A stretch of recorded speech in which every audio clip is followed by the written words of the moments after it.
Welcome to your new home for horror stories and rainy nights.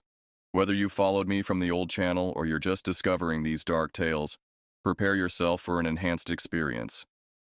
Same bone-chilling stories, same calming rain, but with better audio quality that will make every whisper and every raindrop feel real. Hit subscribe and the notification bell.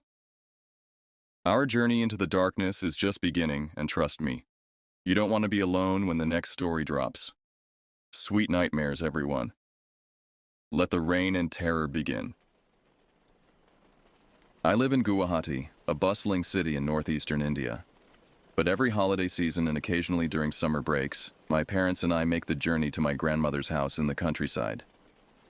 The year was 2018, and I had just turned 18, finishing my first semester of university studies when the winter break arrived. Our family tradition of visiting grandmother remained unbroken despite my new academic responsibilities. The village of Raikon sits nestled between agricultural flatlands and dense forest areas in Assam, approximately 4 hours from the city by car. My grandmother's house, a sturdy two-story structure built by my grandfather in the 1970s, stands near the edge of the community where civilization gradually surrenders to wilderness. The property includes several acres of farmland and backs up against a section of woods that locals tend to avoid after sunset. My grandmother, whom we affectionately call Aita, has lived alone since my grandfather passed 12 years ago. Despite numerous offers to relocate her to the city, she refuses to leave the home where she raised her children and tends the land that has been in our family for generations. Her independence is admirable, but the isolation of her property has always filled me with unease. The journey from Guwahati follows winding roads that narrow as they approach Raikon. Mobile phone reception becomes increasingly sporadic, and by the time we reach the village, connectivity is limited to a single spot near the post office. This digital isolation compounds the physical remoteness, creating a sense of being cut off from the modern world. Our car pulled into the gravel driveway of Ada's house on a December evening.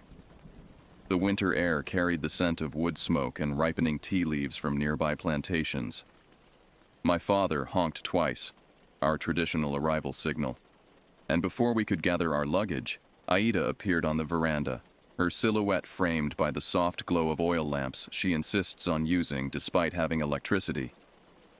"Welcome, welcome," she called, her weathered hands extended in greeting.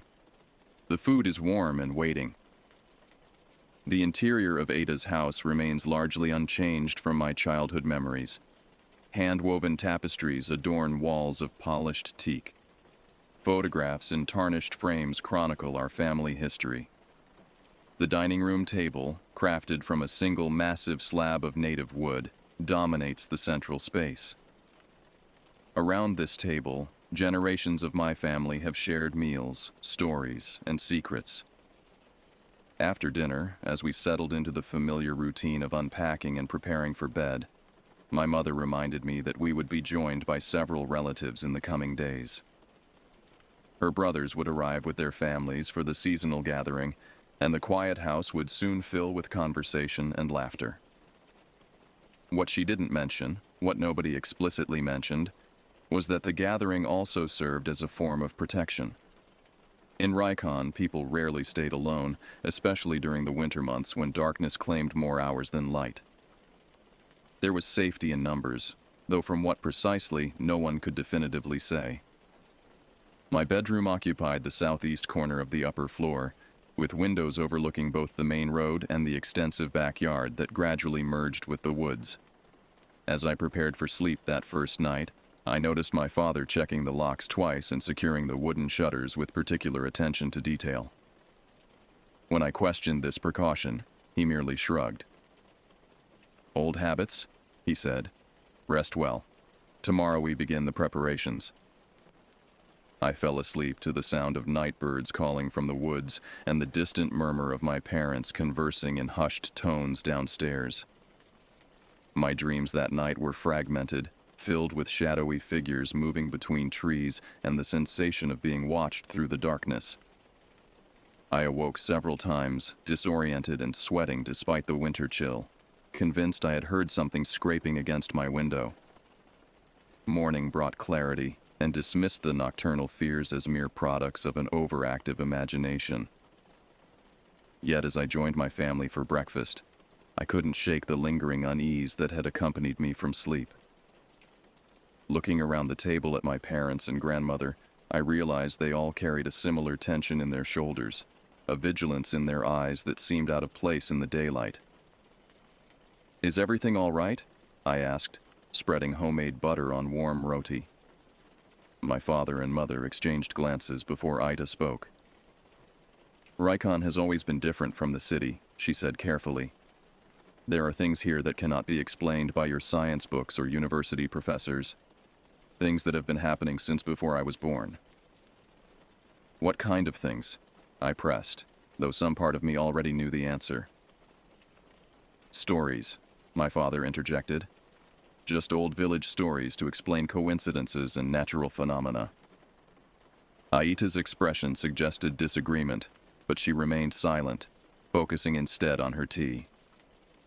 The conversation shifted to preparations for the family gathering, but the seed of curiosity had been planted. I resolved to learn more about these stories that caused such evident concern among my otherwise rational family members. Little did I understand that by the end of our stay, I would contribute my own chapter to the dark anthology of Rikon's unexplained phenomena. The village of Rikon predates written records of the region. According to Ita, the settlement originated as a waypoint for traders traveling between the hills and the plains. Its location near a natural spring and fertile soil made it ideal for agriculture, while the surrounding forests provided wood, game, and medicinal plants. Over centuries, families established permanent residences, creating the community that exists today. The morning after our arrival, I accompanied Aida to the local market. The village center consisted of a single main road flanked by wooden structures housing various shops and businesses. Vendors displayed vegetables, spices, and handcrafted items on colorful tarps spread across the ground. The atmosphere was communal, with neighbors greeting each other and exchanging news while completing their purchases. As we moved through the market, I noticed how people regarded my grandmother with particular respect. They stepped aside to allow her passage, offered her the best of their produce, and frequently consulted her on matters that seemed to extend beyond simple commerce. When I questioned this obvious deference, Aida explained that her position as one of the oldest continuous residents granted her a certain status. "People believe I remember things that others have forgotten," she said, selecting ginger roots from a weathered wooden basket. "And perhaps they are right." "What kinds of things?" I asked, helping her place the purchases in her cloth bag. "The history of Rikon is not written in books," she replied. "It lives in stories passed from one generation to the next. Some of these stories explain why certain areas remain undeveloped, why particular traditions persist, and why caution governs our movements after dark." He paused, a bag of rice balanced against his hip, and surveyed the tree line beyond the property as if ensuring our privacy. "Your father told you about that, did he?" He seemed surprised. "He usually avoids discussing such matters." "He was surprisingly open about it," I confirmed, though he attempted to rationalize the experience. My uncle laughed softly. "Always the academic, your father. Some things resist scientific categorization, especially in Rikon." As we continued unloading the vehicle, he shared his recollection of that night 25 years ago. His account largely aligned with my father's description, a spherical blue light moving horizontally through the bamboo grove behind the cabin. However, he included details my father had omitted. "The light appeared approximately 15 minutes after we had been discussing my grandfather's funeral," he explained. "Your great-grandfather died in those woods while hunting. His body was found leaning against a particular bamboo cluster that no longer exists. The coincidental timing of our conversation and the light's appearance seemed significant." "Do you believe it was his spirit?" I asked, maintaining a neutral tone despite my skepticism. "I make no definitive claims," he replied carefully. "But consider this. The light moved with purpose, not random drift. It maintained exactly 1 meter elevation, the approximate height of a lantern carried by hand. And most notably, it emitted no sound. Not the crackling of flame, not the rustle of vegetation being disturbed, not the footfalls that would accompany a human traveler.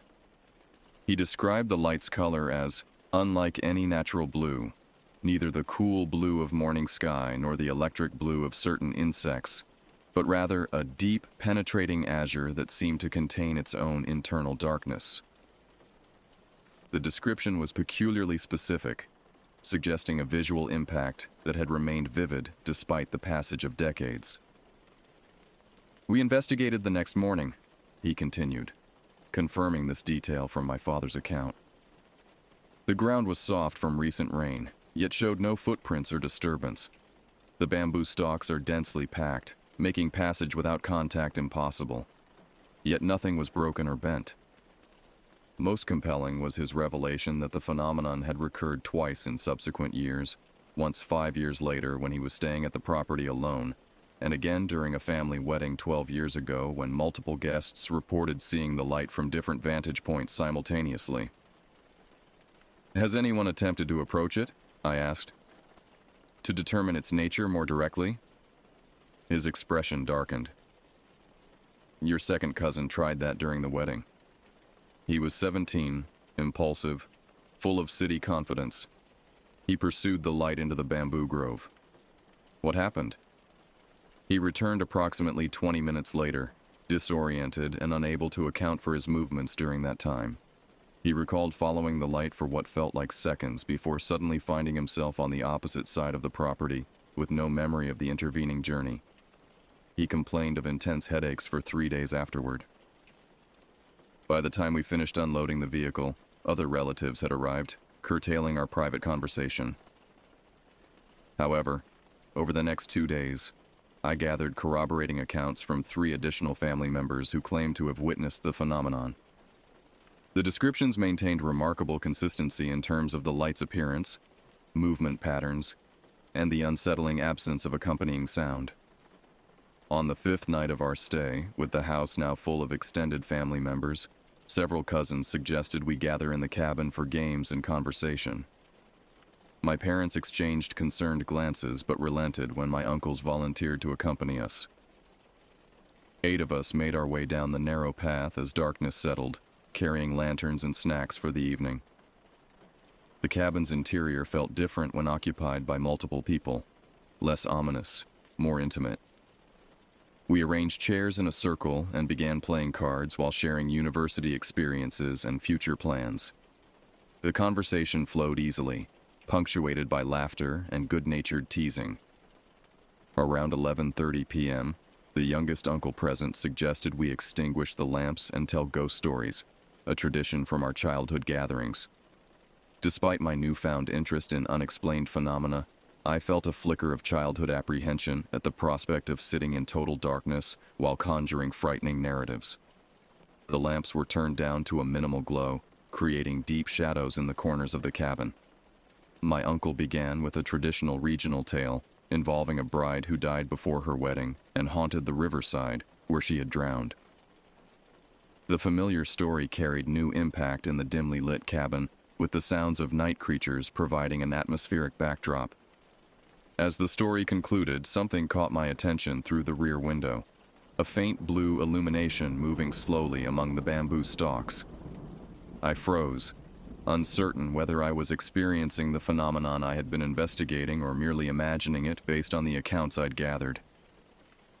"Look," I whispered, pointing toward the window. "There's something out there." Conversation ceased immediately as everyone turned toward the indicated direction. The blue light was unmistakable now. A perfect sphere approximately 20 centimeters in diameter, moving horizontally through the bamboo at precisely the height my relatives had described. It emitted steady illumination without flickering, casting eerie blue reflections on the surrounding vegetation. "Nobody move," my eldest uncle instructed quietly. "Nobody speak." We watched in collective silence as the light progressed methodically through the grove. From our vantage point, we could track its movement for approximately 45 seconds before it passed behind a particularly dense cluster of bamboo. As in previous accounts, it never emerged from the other side. The silence persisted for several minutes afterward, broken finally by my cousin, who exhaled sharply. "That's exactly what I saw 12 years ago," he confirmed. "Exactly the same." My uncle rose and checked that the cabin door was securely latched before addressing us. "We should return to the main house now," he said. Together, maintaining close proximity. No one lags behind, no one runs ahead. The return journey proceeded in tense silence, our lanterns held high to illuminate the path clearly. Though the distance was short, those minutes of walking felt extraordinarily prolonged. I found myself repeatedly glancing toward the bamboo grove, half expecting to see the blue light pacing our progress. Back in the main house, the adults gathered in the kitchen while we younger members were instructed to prepare for sleep. Through the partially open door, I overheard fragments of concerned conversation. References to increasing frequency and unusual pattern deviation suggested the phenomenon we witnessed was somehow different from previous occurrences. Sleep eluded me for hours that night. When I finally drifted off near dawn, my dreams were filled with azure illumination that transformed from spherical shape to humanoid figure and back again, always maintaining that peculiar silence while observing me from just beyond reach. The following morning, no one mentioned the incident at breakfast. The day proceeded with preparations for the main family celebration scheduled for that evening. Only when I found myself alone with my father while collecting firewood did he acknowledge what had happened. "You saw it," he stated simply. "Yes," I confirmed. "Exactly as you described." He nodded, his expression troubled. Some aspects of reality resist conventional explanation. This doesn't mean we should abandon rationality, but rather recognize its limitations in certain contexts. "What do you think it is?" I asked. He considered carefully before responding. "I believe it represents a natural phenomenon currently beyond scientific understanding, perhaps related to electromagnetic properties of mineral deposits in the soil interacting with methane or other gases from decomposing vegetation. The bamboo might serve as a conductor for this energy." His explanation sounded rehearsed, as if he had spent decades constructing a framework that could accommodate his experience without contradicting his worldview. I chose not to challenge it directly. And the consistent height? The purposeful movement? The selective visibility that allows it to be seen through windows but not traced through the grove? "All potentially explicable through atmospheric conditions and optical properties," he replied, though his tone lacked conviction. We completed our task in silence, each contemplating the gap between explanation and experience. That evening's celebration temporarily suspended these considerations as we engaged in traditional family activities, sharing meals and memories while strengthening intergenerational bonds. Yet throughout the festivities, I noticed how family members positioned themselves, always facing outward toward the surrounding forest, always maintaining awareness of exit routes, always ensuring that younger children remained within arm's reach of adults. Our celebration continued under unacknowledged vigilance, joy tempered by caution. The blue light did not reappear during our remaining stay, but its singular manifestation had irrevocably altered my perception of Rikon and the natural world. Some threshold had been crossed in my understanding, not toward superstition, but toward recognition that empirical frameworks might be insufficient to categorize all phenomena. The family gathering continued for 3 more days, with relatives gradually departing according to their various obligations and travel arrangements. By the end of the week, only my parents, grandmother, one uncle's family, and I remained at the property. The reduced population created a quieter atmosphere, allowing normal household routines to resume. On the morning of our 8th day in Rikon, I was helping Eta prepare lunch while my parents had gone to the village center to purchase supplies. My uncle and his wife had taken their children to visit relatives in a neighboring community, planning to return by evening. This left Aita and me alone in the house during the midday hours. The kitchen faced the rear of the property, with windows overlooking the expansive backyard, garden plots, and eventually the bamboo grove and forest beyond. While chopping vegetables, I occasionally glanced outside, instinctively monitoring the tree line after my experience with the blue light phenomenon. Around noon, Aida asked me to fetch water from the covered well located approximately 30 meters behind the house. This well, constructed by my grandfather decades earlier, supplemented the property's modern plumbing system and was still used for drinking water due to its exceptional clarity and taste. As I crossed the yard carrying empty vessels, I noticed movement near the old outhouse structure that stood at the property's edge. This small building, constructed of brick with a corrugated metal roof, had been replaced by indoor plumbing years ago, but remained standing primarily due to the difficulty of demolition. Its position, partially obscured by overgrown flowering bushes, made it barely visible from the main house. A man I didn't recognize stood beside the structure, appearing to examine its exterior. His clothing was unremarkable, dark trousers and a faded button-down shirt, but something about his posture struck me as unusual. He stood perfectly still, his attention fixed on the building with an intensity that seemed disproportionate to its mundane nature. Maintaining a cautious distance, I called out in Assamese, asking if he needed assistance. The man turned slowly toward me but offered no response. His face remained partially shadowed by the midday sun positioned behind him, preventing clear identification of his features. After an uncomfortably prolonged moment of silence, he raised his hand in what might have been greeting or dismissal before turning back toward the outhouse. Unsettled by the encounter, I completed my water collection quickly and returned to the house, informing Aita about the stranger on our property. "Describe him," she requested, her hands pausing their work with the dough she was kneading. I provided the limited details I had observed: approximate height, clothing, and unusual behavior.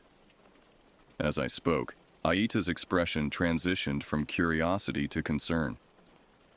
"Stay inside," she instructed, wiping flour from her hands. "I'll call your uncle." "He's visiting relatives in Dibrugarh," I reminded her. "They won't return until evening." She hesitated, clearly uncomfortable with the situation but reluctant to appear alarmed. "Perhaps it's someone from the village checking the property boundaries," she suggested, though her tone conveyed doubt. "The land surveys are scheduled next month." "Should we call the local constable?" I asked. "Not yet," she decided.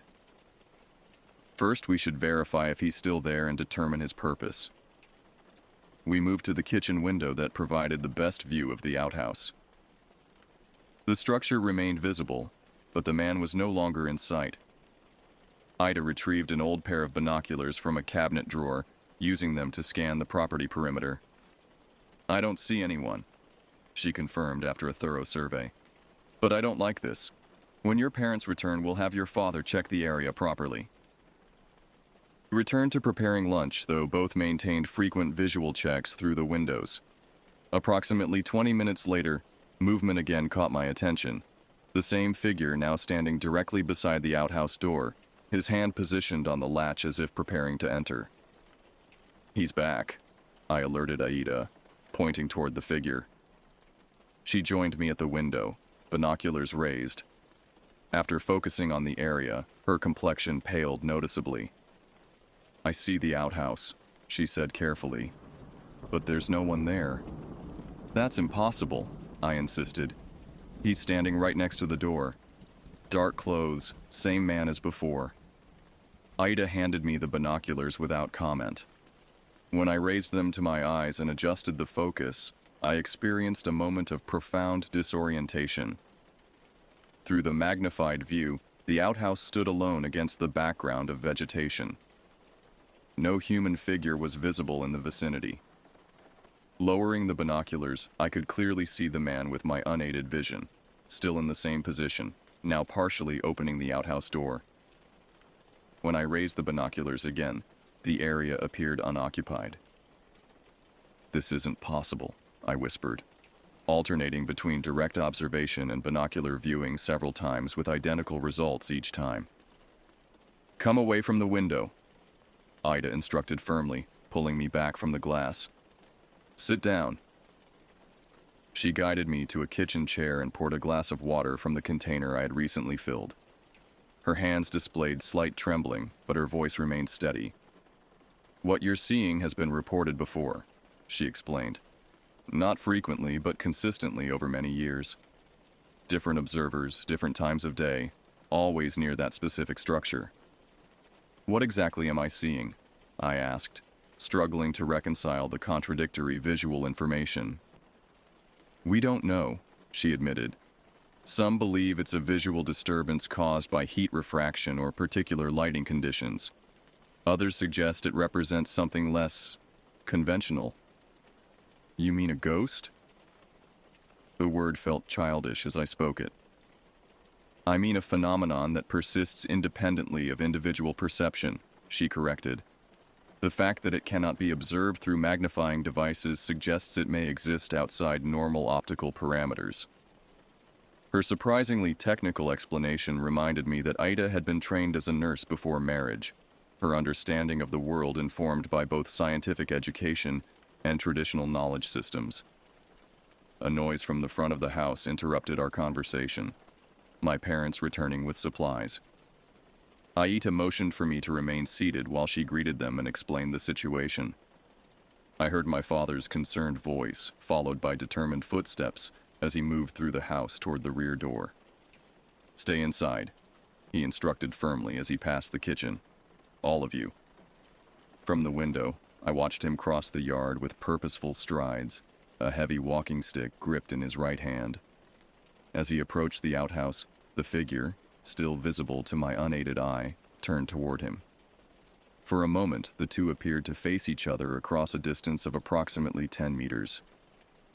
Then, in a movement that defied natural human locomotion, the figure seemed to slide sideways and behind the structure without taking observable steps.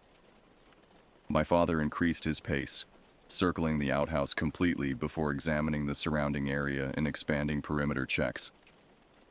After several minutes of thorough investigation, he returned to the house.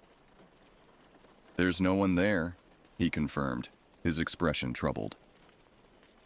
No footprints in the soft ground, no disturbance to the spider webs across the outhouse door, no indication of recent human presence. "But I saw him clearly," I insisted, "even while you were out there."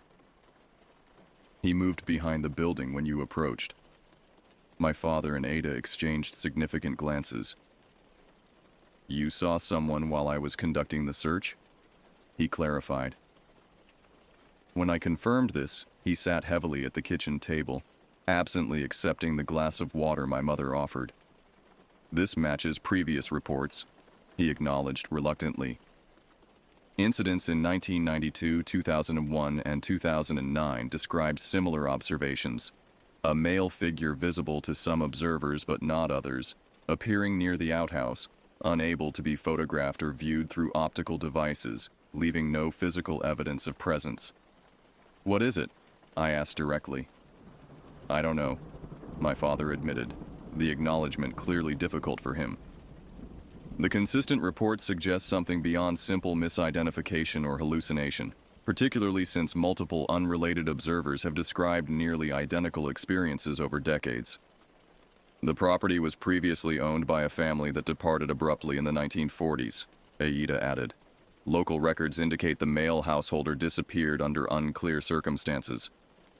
When the remaining family members left the area, rumors suggested they were fleeing something associated with his disappearance. We maintained heightened vigilance throughout the afternoon. My uncle and his family returned early evening, and after being informed of the incident, insisted on conducting another thorough inspection of the property perimeter. No evidence of intrusion was discovered, and no further sightings occurred that day. That night, additional precautions were implemented. Extra locks secured, improvised alarms placed at entry points, sleeping arrangements adjusted to ensure no one remained isolated. I shared a room with my younger cousins, ostensibly to provide supervision but equally for the psychological comfort of collective presence. Sleep came reluctantly, interrupted by the normal creaks and settling sounds of the old house that now carried new significance. Each acoustic anomaly prompted immediate alertness, each shadow movement demanded rational explanation. The familiar childhood fear of darkness returned with amplified intensity, informed now by direct experience rather than abstract possibility. Morning brought temporary relief through daylight and resumed activity, but the incident had irrevocably altered my perception of the property. Spaces I had previously navigated without consideration now demanded conscious evaluation. The outhouse structure, once an overlooked relic of earlier domestic arrangements, became a focal point of avoidance, not through explicit instruction, but instinctive aversion. My father, ever committed to rational investigation, spent considerable time researching historical records of the property and interviewing elderly village residents about local history. His inquiries yielded fragmented information about the previous owners, but no conclusive explanation for the recurring phenomenon. The most consistent account suggests the man disappeared while working on the outhouse construction, he reported after speaking with the village's oldest resident. His family reported him missing after he failed to return for the evening meal. A search found his tools beside the partially completed structure, but no indication of his whereabouts or fate. Could he have abandoned his family? My mother suggested. Perhaps staged a disappearance to begin a new life elsewhere? Possible, my father conceded, though it fails to explain why multiple unrelated observers report seeing a figure that matches no known current resident of the region. The incident was not discussed in detail again during our remaining stay, though its impact persisted in modified behaviors and heightened awareness. The outhouse structure became subject to unacknowledged collective avoidance. Routes through the yard were adjusted to maintain maximum distance.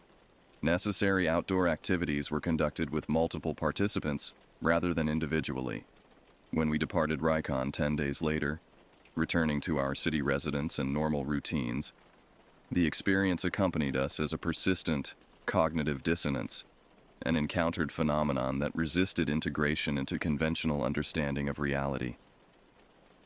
Though we resumed urban patterns and professional obligations, something fundamental had shifted in our perception of the world's underlying structure. I found myself researching visual phenomena, quantum physics theories regarding perception, and historical accounts of similar experiences across cultural contexts. My academic focus expanded to include epistemological questions regarding the limitations of empirical verification methodologies. What constitutes valid observation when experience contradicts instrumentation? How should we categorize phenomena that demonstrate consistent patterns yet resist standard documentation procedures? These questions remained unresolved, periodic reminders of boundaries between known and unknown, between explicable and mysterious. The vanishing visitor of Rikon became not merely an anomalous experience, but a conceptual framework challenge, a persistent reminder that reality might encompass more than our established systems acknowledge. 2 days before our scheduled departure from Rikon, my uncle invited me to accompany him to a celebration in the neighboring village.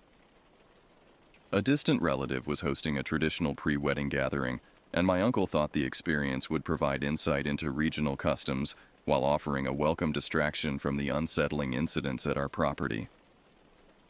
The celebration began in late afternoon with traditional music, elaborate meals, and ceremonial exchanges between the families of the prospective bride and groom. Multiple generations participated in the festivities, which extended well into the evening hours. Despite my initial reluctance to leave our property after recent events, the immersive cultural experience proved engaging, temporarily displacing concerns about unexplained phenomena. Around 11 o'clock, my uncle indicated it was time to return home.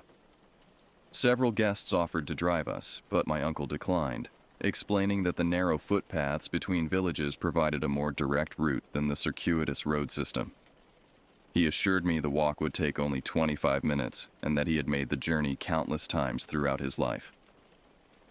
We departed with warm farewells, carrying a small lantern to illuminate our path. The night air carried a pleasant chill, filled with a sense of wood smoke, cultivated fields, and forest vegetation. For the first 10 minutes, our journey proceeded comfortably as we followed a well-established path between agricultural plots. My uncle pointed out constellations visible in the clear night sky, naming them in both Sanskrit and Assamese, while explaining their significance in traditional agricultural calendars.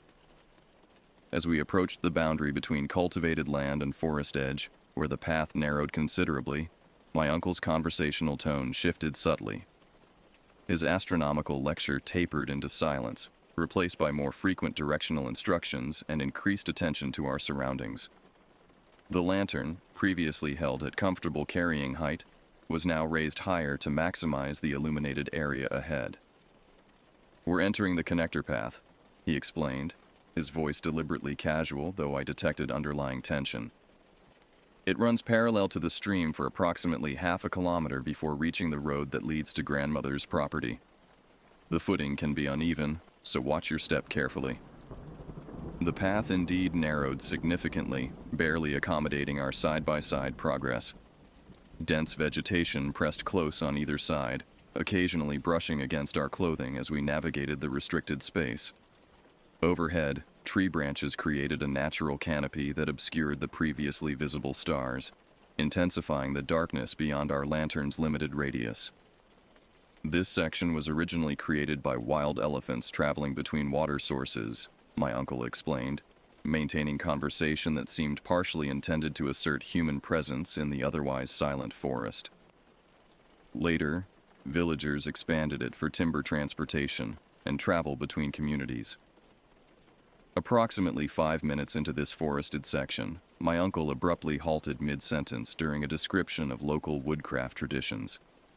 His posture stiffened noticeably as he turned his head slightly, adopting the characteristic attitude of intensified listening. "What is it?" I whispered, instinctively matching his suddenly reduced volume. He raised his hand for silence, continuing to focus his attention behind us. After several seconds of perfect stillness, he lowered the hand and resumed walking, though at a noticeably accelerated pace. "Probably nothing," he responded, though his tone contradicted the reassurance. "Forest animals are active at night. Let's continue." We proceeded at the increased speed for perhaps 2 minutes before he stopped again, this time turning completely to direct the lantern's beam along our back trail. The light revealed only the empty path winding between dark vegetation. "Uncle, what's wrong?" I asked, unable to identify any cause for his evident concern. He hesitated before responding. "I thought I heard footsteps behind us. A walking pattern that—" He paused, seeming to reconsider his explanation. "It's nothing. The forest creates acoustic anomalies. Sound travels differently between trees, especially at night." We resumed our journey with further increased urgency, no longer maintaining even pretense of casual progress. My uncle now held the lantern in his left hand while his right remained free, occasionally touching the pocket where I knew he carried a folding knife, a practical tool for rural life that could serve protective functions if necessary. The third time he stopped, approximately 3 minutes later, I also heard what had triggered his concern. A distinct footfall sound behind us, seemingly closer than would be expected given the empty trail revealed during our previous check.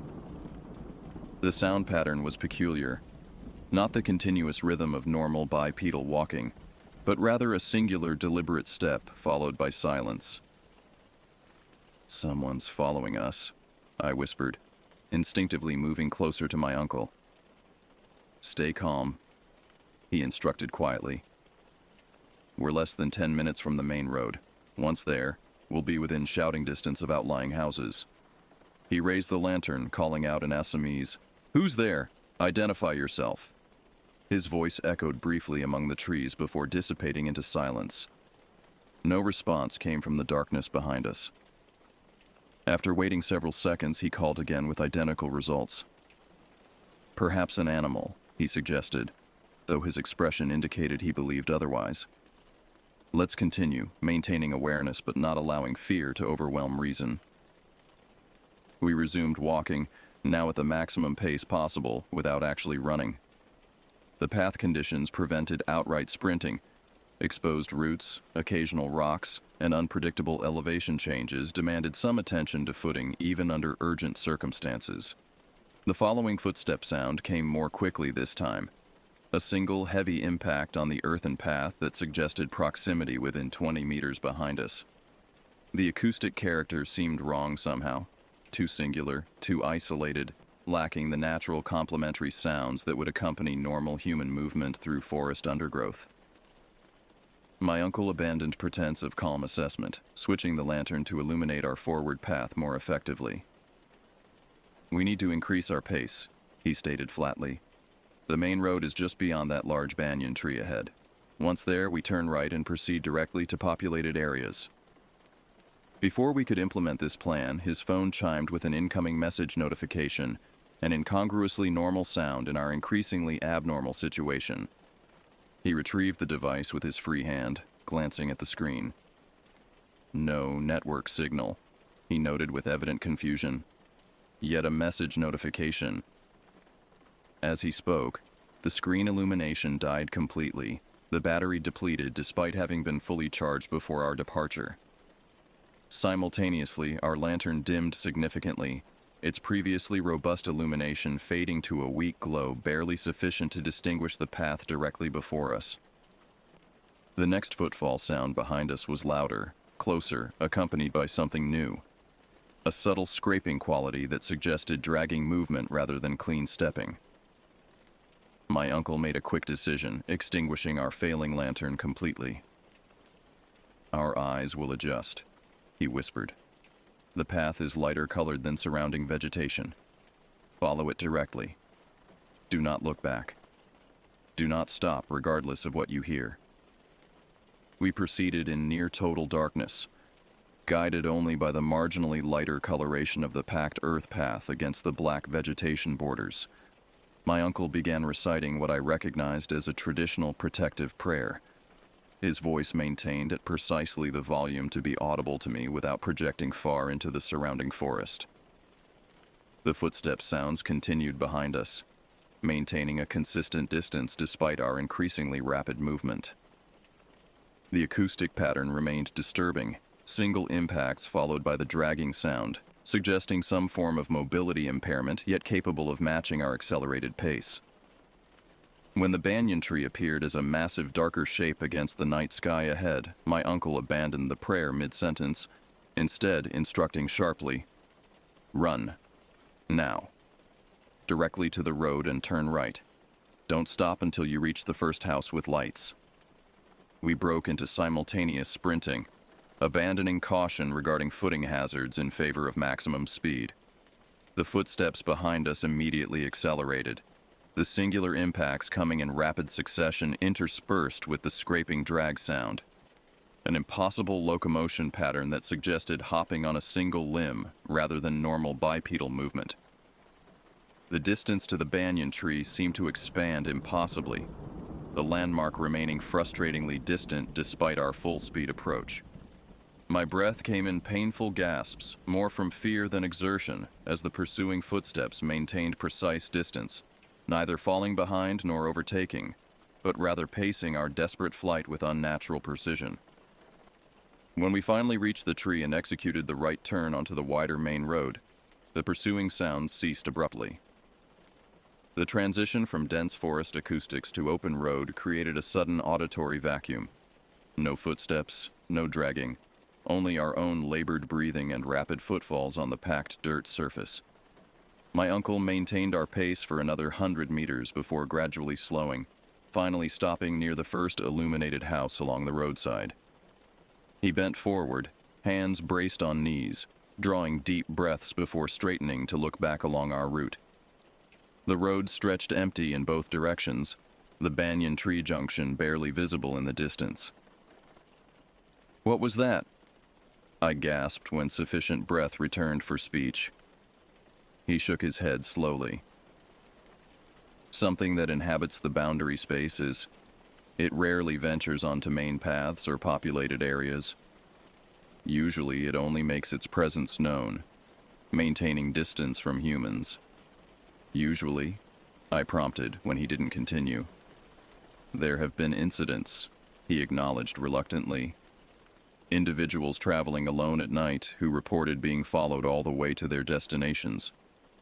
Several described hearing it circling their homes throughout the night, attempting to gain entry through doors and windows. What happens if it succeeds? The question emerged before I could consider whether I truly wanted the answer. No verified accounts exist of such an outcome, he replied carefully. Those who reported the experiences survived to share their stories. To provide testimony, we completed the remaining distance to grandmother's house in tense silence, repeatedly checking behind us despite the now populated route and occasional passing vehicles providing reassurance of civilization's proximity. Upon reaching the property, my uncle insisted on inspecting the house perimeter before allowing me to enter. Once inside, he immediately checked all doors and windows, reinforcing standard locks with additional improvised barriers. Only after completing these security measures did he share our experience with the other adults present. Their reactions revealed volumes, not surprise or disbelief, but rather grim acknowledgement, as if confirming a known danger rather than encountering novel information. My father immediately joined my uncle in a second inspection of the property boundaries while my mother and aunt prepared hot tea with medicinal herbs traditionally associated with protection and recovery. Later that night, as I lay awake listening to the adults conversing in hushed tones downstairs, I processed the experience through multiple interpretative frameworks. The rational explanation suggested a human pursuer with malicious intent, perhaps deterred by our reaching more populated areas. Yet this failed to account for the distinctive movement pattern, the electronic malfunctions, and the precise pacing that maintained constant distance regardless of our speed variations. Alternative explanations entered territory I had previously dismissed. Traditional regional beliefs regarding forest entities that occupied threshold spaces between wild and cultivated lands, between natural and human domains. These conceptual frameworks, which I had categorized as cultural metaphors rather than literal descriptions, suddenly offered structural coherence to an experience that defied conventional categorization.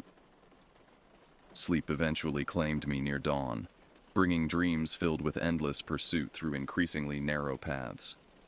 The pursuing entity remained perpetually just beyond visual confirmation, its presence indicated only by that distinctive singular footfall, followed by the dragging sound, always approaching, but never quite reaching me across the dreamscape's shifting geography. Morning brought physical exhaustion, but mental clarity. Whatever had followed us through the forest represented a genuine phenomenon, whether human, animal, or something uncategorized within those binary options. The experience joined the accumulating evidence that Rykon's reputation for unusual occurrences reflected actual conditions rather than mere superstition or cultural narrative. My uncle avoided detailed discussion of the incident during daylight hours, particularly around younger family members. However, when I approached him privately while helping prepare the Jeep for our departure the following day, he offered limited additional context. It has been encountered for at least 4 generations, he explained while checking tire pressure. My grandfather documented multiple incidents in journals he maintained throughout his forestry career. The British administrators dismissed his reports as native superstition, but he maintained meticulous records including witness statements from colonial officials who experienced similar encounters. What did he believe it was? I asked, handing him tools as needed. He developed no conclusive theory, my uncle replied. But he noted patterns in the encounters. They occurred predominantly during specific lunar phases, involved primarily male travelers, and focused on paths that followed historical boundaries between tribal territories. This information provided no definitive explanation, but offered contextual framework. The phenomenon had historical continuity, geographical consistency, and documented patterns that transcended individual perception or cultural background. Whatever had followed us represented not an isolated incident, but rather a persistent aspect of Rykon's reality, acknowledged through generations despite changing social and educational contexts. Our departure the following day carried mixed emotions. Relief at returning to familiar urban environments where unexplained phenomena seemed less prevalent, yet reluctance to leave questions unresolved. As our vehicle navigated the winding road away from the village, I found myself looking back not merely at the diminishing landscape, but at a conceptual boundary crossed during our stay. I had arrived in Rykon with the confident epistemological framework of contemporary education, a system that categorized traditional accounts of unusual phenomena as cultural constructs serving social cohesion functions rather than descriptive reports. I departed with fundamental uncertainty about these categorical distinctions, having directly experienced events that resisted integration into conventional explanatory models. The blue light, the vanishing visitor, the single-footed pursuer. Each incident presented empirical challenges to established understanding.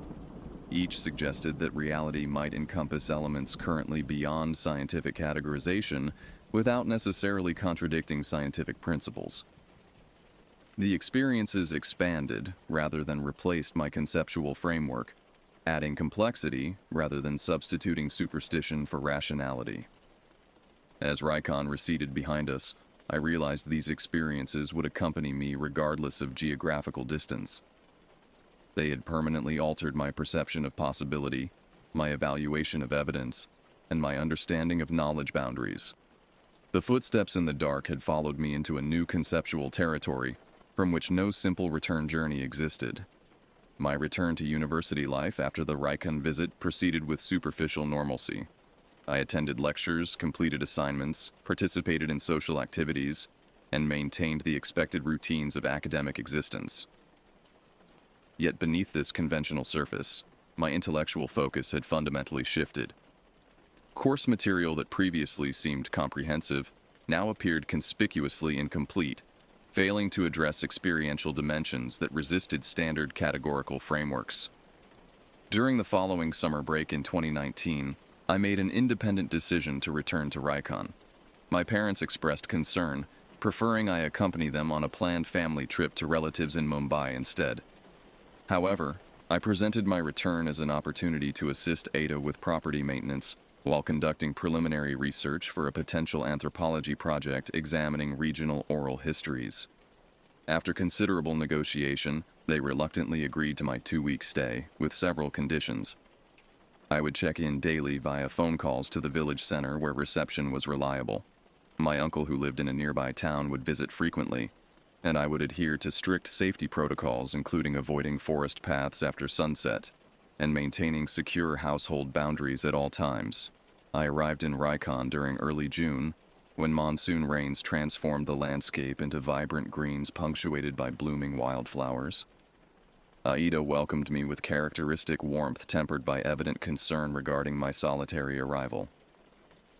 After settling into my usual room, I outlined my plans to document local historical narratives while helping with seasonal property maintenance tasks. "Your interest in our stories is welcome," she commented while preparing afternoon tea. "But remember that recording and investigation are different from direct engagement. Some knowledge functions as warning rather than invitation." I assured her my approach would remain scholarly rather than experimental, though privately I harbored more complex intentions.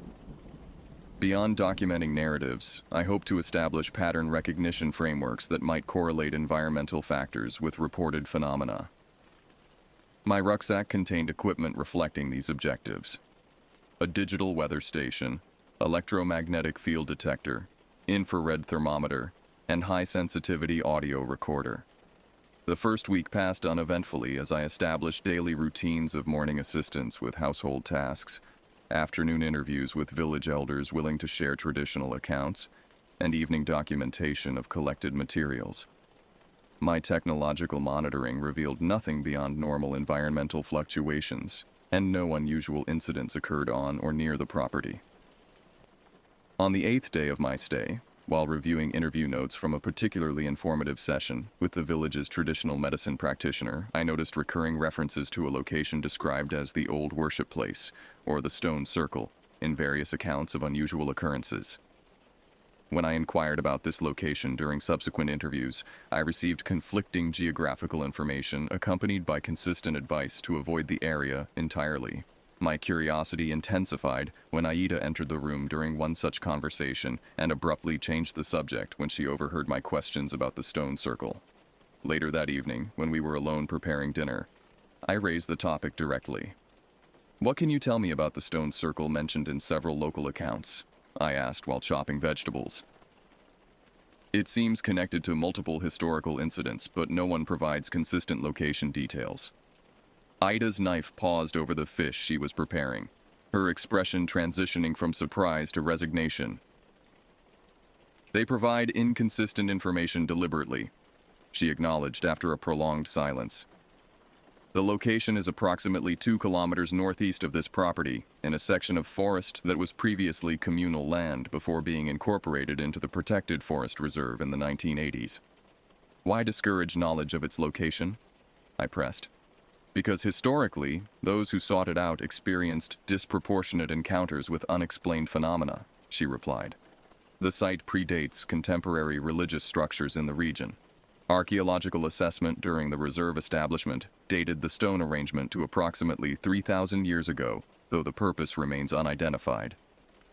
"Is it dangerous physically? Unstable ground or hazardous wildlife?" I attempted to identify tangible rather than supernatural concerns. "The physical location presents no unusual dangers beyond normal forest conditions," she conceded.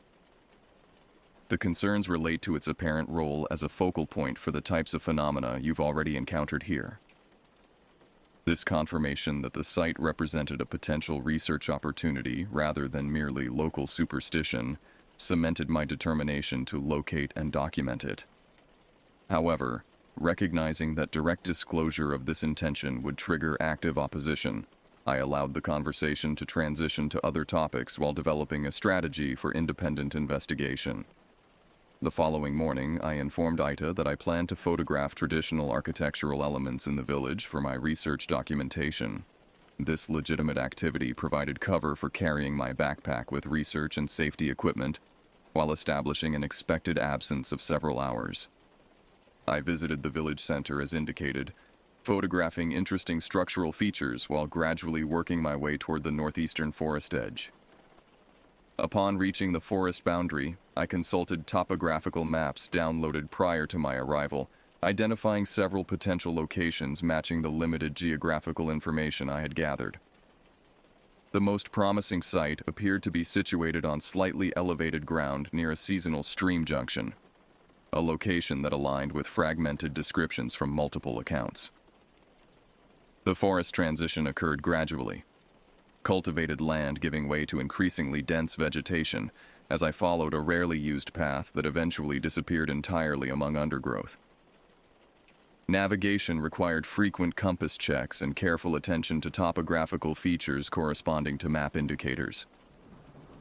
Despite June humidity creating challenging hiking conditions, I maintained steady progress through the increasingly primary forest environment. Approximately 90 minutes into the forest section of my journey, the landscape began corresponding more precisely with descriptive elements from collected narratives. A seasonal stream appeared on my left, while the ground began a subtle but persistent upward slope. The vegetation transitioned from mixed species to predominantly older growth trees with significant canopy cover, reducing undergrowth and improving visibility. The first indicator of human modification appeared unexpectedly. A flat stone approximately 1 meter square, partially embedded in the forest floor, but displaying unmistakable tool marks on its upper surface. Several meters beyond, a similar stone emerged from the undergrowth, positioned at what appeared to be a deliberate angle relative to the first. Following this apparent alignment, additional worked stones became visible, creating a discernible pathway leading toward higher ground ahead. The path terminated in a small clearing where the tree canopy opened slightly, allowing dappled sunlight to illuminate what was unmistakably a human-created arrangement. 7 stone pillars, each approximately 1 meter high, formed an imperfect circle approximately 10 meters in diameter. At the circle's center stood a larger table-like stone structure supported by smaller base stones. The entire arrangement displayed significant weathering consistent with extreme age, yet the deliberate positioning remained unmistakable. The central table stone featured eroded markings that suggested intentional carving rather than natural erosion patterns. Most notably, the arrangement occupied the clearing's center with such precision that the dappled sunlight through the canopy opening illuminated the central stone structure while leaving the perimeter pillars in partial shadow. I methodically documented the site through photographs and measurements, noting orientation relative to cardinal directions and potential astronomical alignments.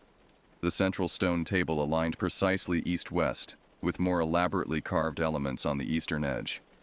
The perimeter stones, though superficially similar, displayed subtle size variations that corresponded to specific directional positions, suggesting functional rather than merely aesthetic purpose. After completing basic documentation, I unpacked monitoring equipment to establish environmental baselines. Temperature readings revealed the circle's interior maintained approximately 3 degrees C cooler temperature than surrounding forests despite identical sun exposure conditions.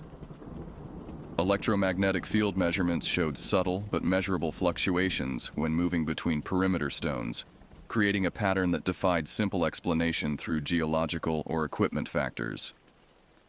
Most intriguing were audio recordings, which captured a persistent low-frequency sound at the circle's center that remained inaudible to direct human hearing but registered clearly on equipment.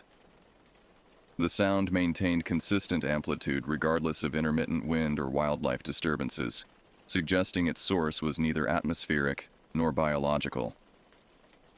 Time passed with surprising rapidity as I conducted these investigations. When I finally checked my watch, more than 3 hours had elapsed since arriving at the site. The afternoon was advancing, which would require expedited return to maintain my committed schedule with Aida. I began packing equipment while completing final observational notes. As I worked, a subtle shift in ambient conditions registered peripherally, a transitional quality to the light that suggested approaching weather rather than merely advancing afternoon. Looking upward through the canopy opening, I observed dark clouds accumulating with unusual rapidity, their formation patterns suggesting imminent precipitation. Having experienced regional monsoon dynamics previously, I recognized the signs of a potentially severe thunderstorm developing. Accelerating my departure preparations, I completed a final photographic sequence of the stone arrangement before shouldering my backpack.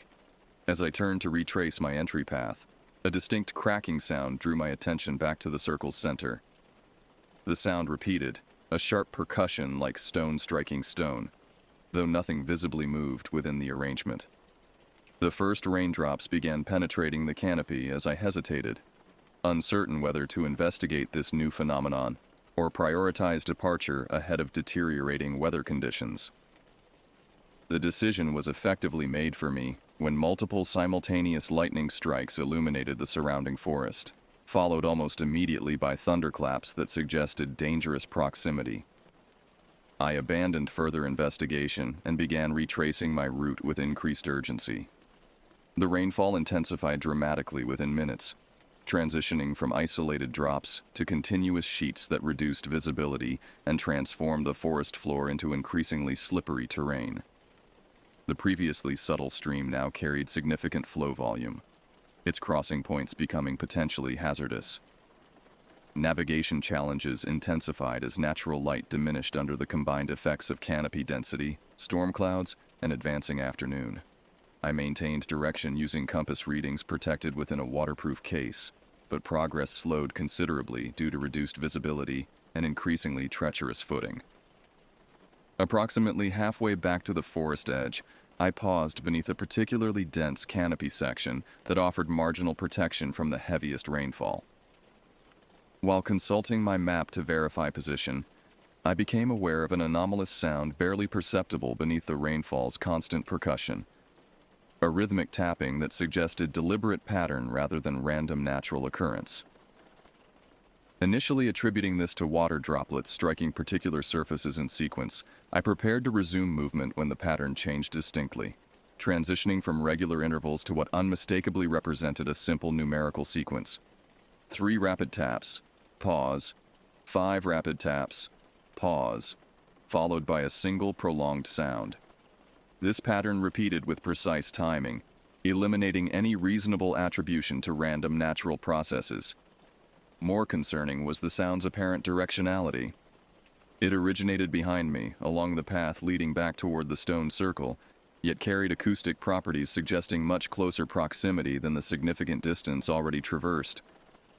Rational assessment suggested immediate continuation toward the forest edge and safety. However, investigative curiosity momentarily overrode this pragmatic response. I carefully extracted the audio recorder from my backpack, activated its highest sensitivity setting, and pointed the directional microphone toward the sound source.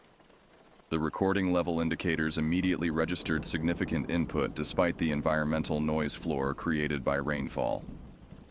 When I rotated the device slowly through different directional alignments, the signal strength peaked precisely when aimed toward the stone circle location, though visible conditions verified nothing could be observed beyond a few meters in the dense vegetation and precipitation.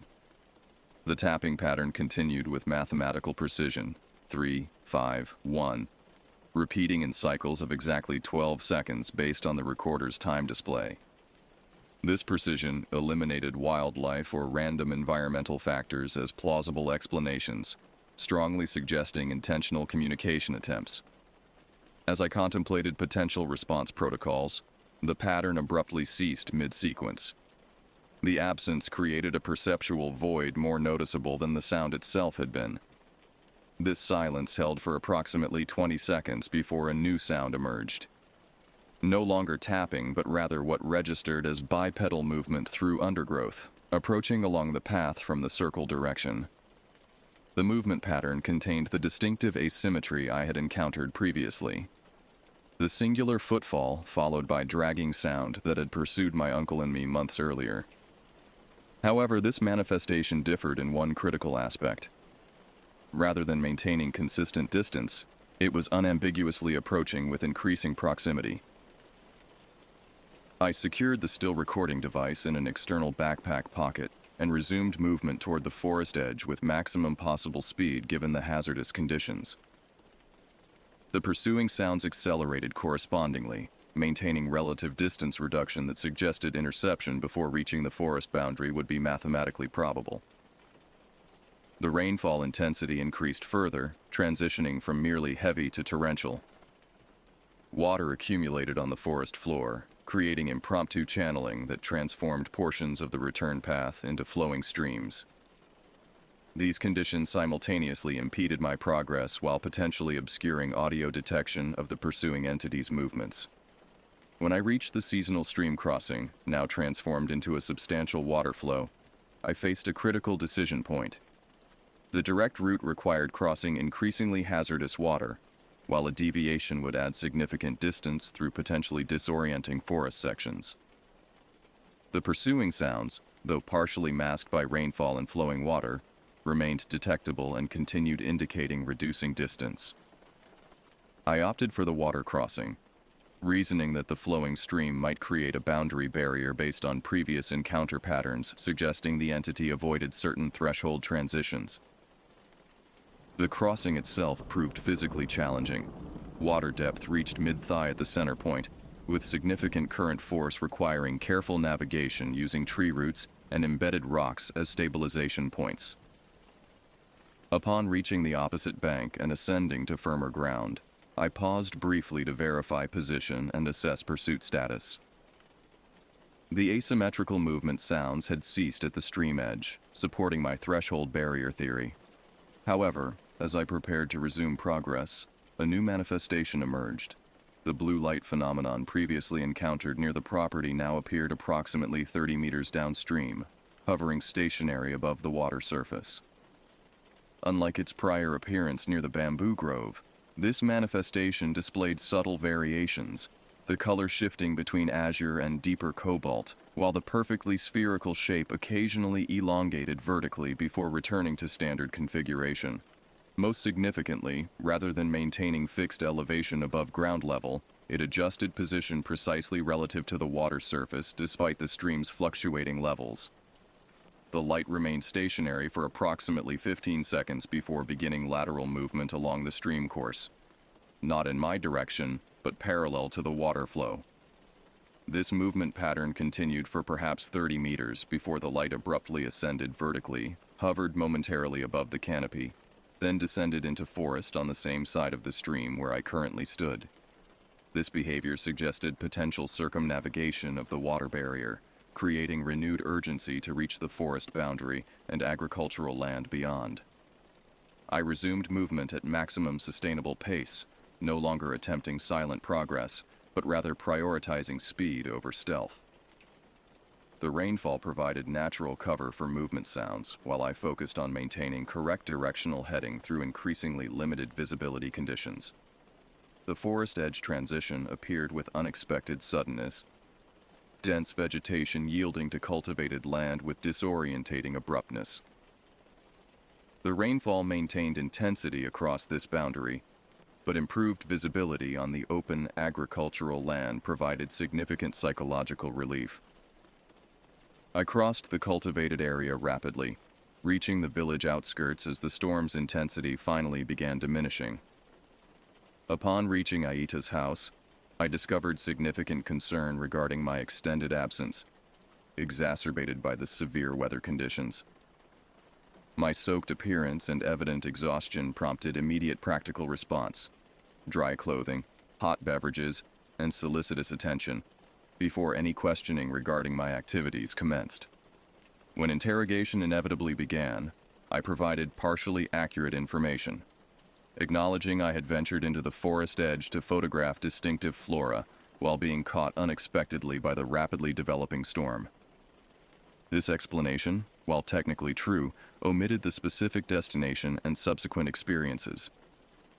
Aita's expression suggested skepticism regarding this limited disclosure, but she refrained from direct confrontation.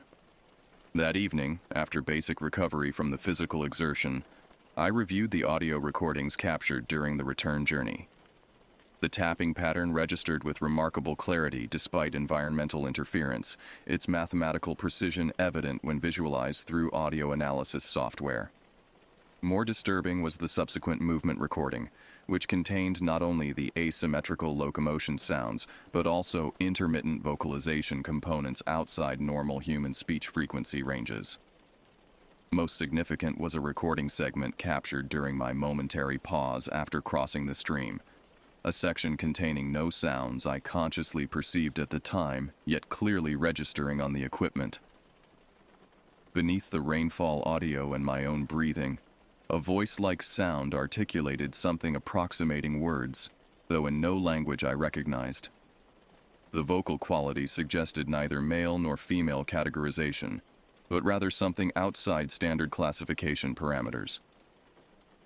I maintained this recording evidence privately, recognizing that sharing it would potentially reveal my unauthorized visitation of the Stone Circle site.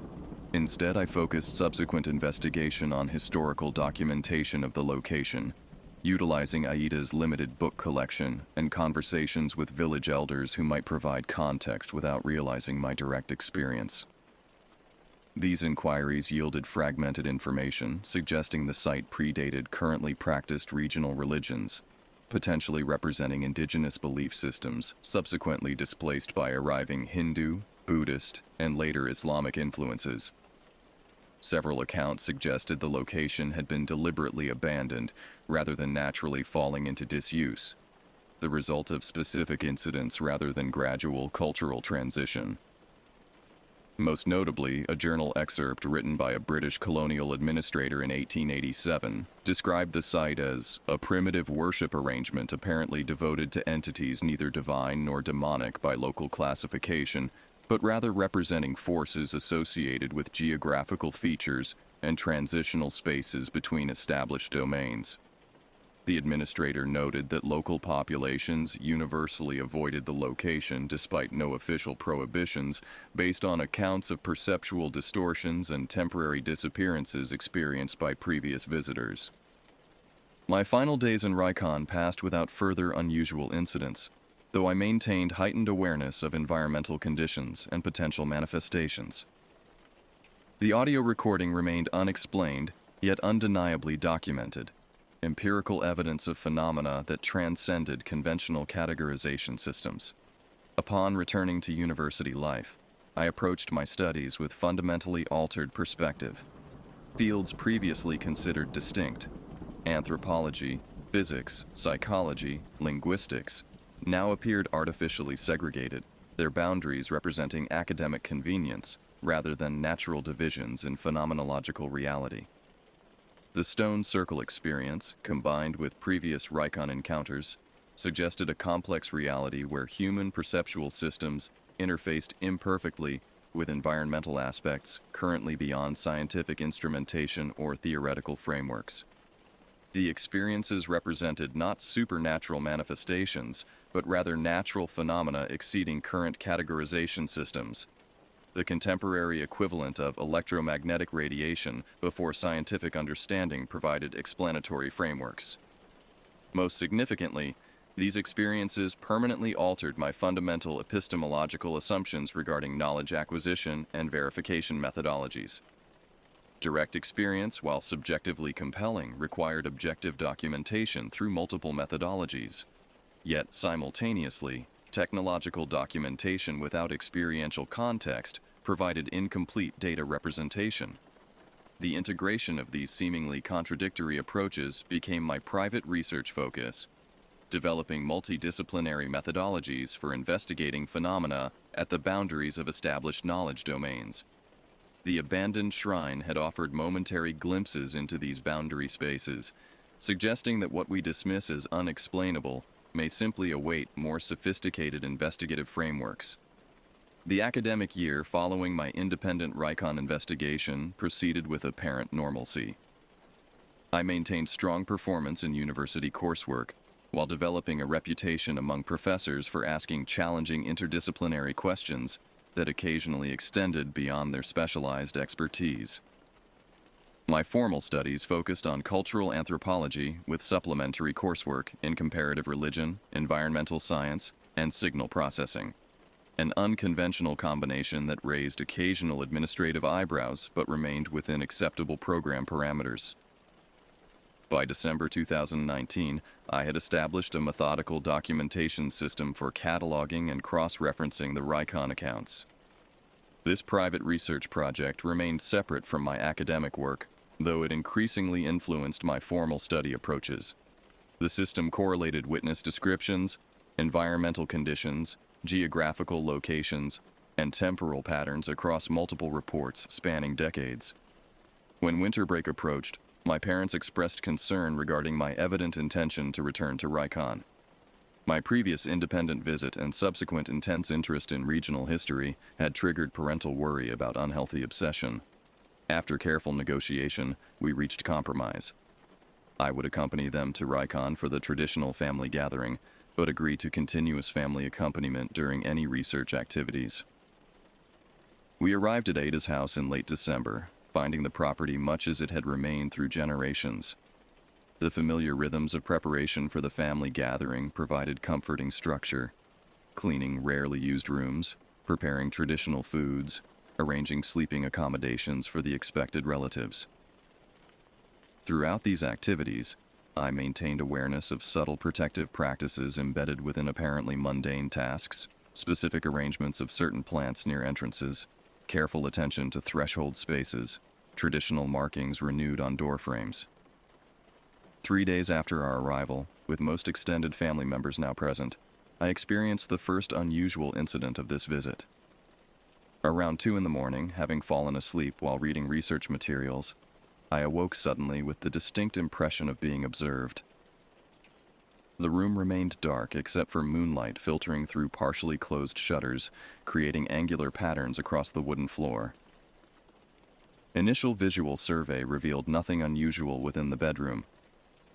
The door remained closed as I had left it, windows secured against the winter night chill. Yet the sensation of presence persisted with unusual intensity. Not generalized anxiety, but rather specific awareness focused on the room's far corner where shadows gathered most densely. As my vision adapted fully to the low light conditions, subtle movement registered within that corner. Not physical displacement, but rather a quality suggesting three-dimensional depth where the room's actual dimensions permitted none. The shadow appeared to extend beyond the wall's physical boundary, creating an impression of spatial anomaly rather than simply darkness. I remained motionless, documenting observations mentally with the systematic approach developed through previous encounters. The shadow maintained its position while developing increased definition, transitioning from amorphous darkness to a roughly anthropomorphic silhouette suggesting a figure approximately adult-sized, though proportionally incorrect in subtle ways I could not precisely identify. Most notably, the manifestation produced no sound, no breathing, no movement noises, no interaction with the physical environment despite its apparent solidity. Room temperature remained stable based on subjective assessment, contradicting common reported experiences involving temperature reduction during similar manifestations.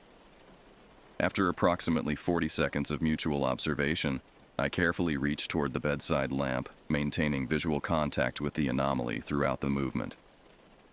My hand had nearly reached the switch when the shadow executed a fluid lateral movement unlike normal human locomotion, transitioning from corner position to a location adjacent to my closed bedroom door in a single continuous motion that traversed the intervening space without crossing it.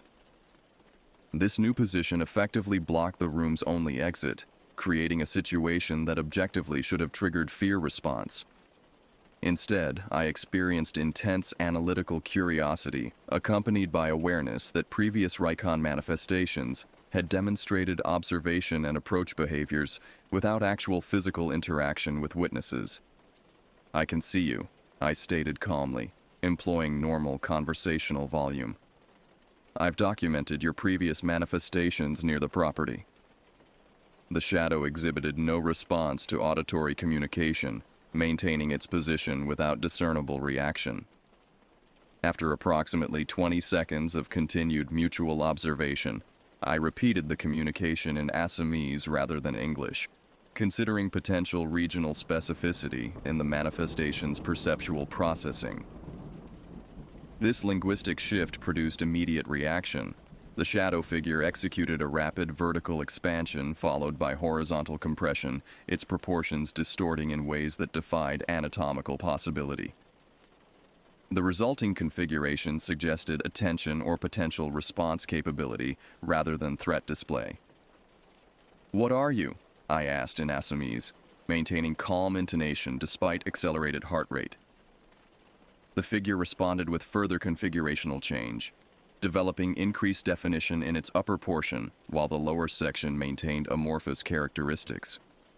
Most notably, what appeared to be a head-like structure oriented directly toward my position, though no facial features or specific anatomical details manifested within the shadowy substance. I continued systematic documentation through verbal classification, stating, "You've been observed near the bamboo grove as a light manifestation, near the abandoned bathroom structure in apparent human form, and on forest paths as an auditory phenomenon with distinctive movement pattern." At the specific mention of the bathroom structure, the figure executed a sharp rotational movement, momentarily expanding to nearly ceiling height, before contracting to approximately 1 meter total height. This transformational response suggested either specific trigger recognition or communicative intention through configurational adjustment. Pursuing this apparent responsiveness, I inquired, "Are you attempting communication?"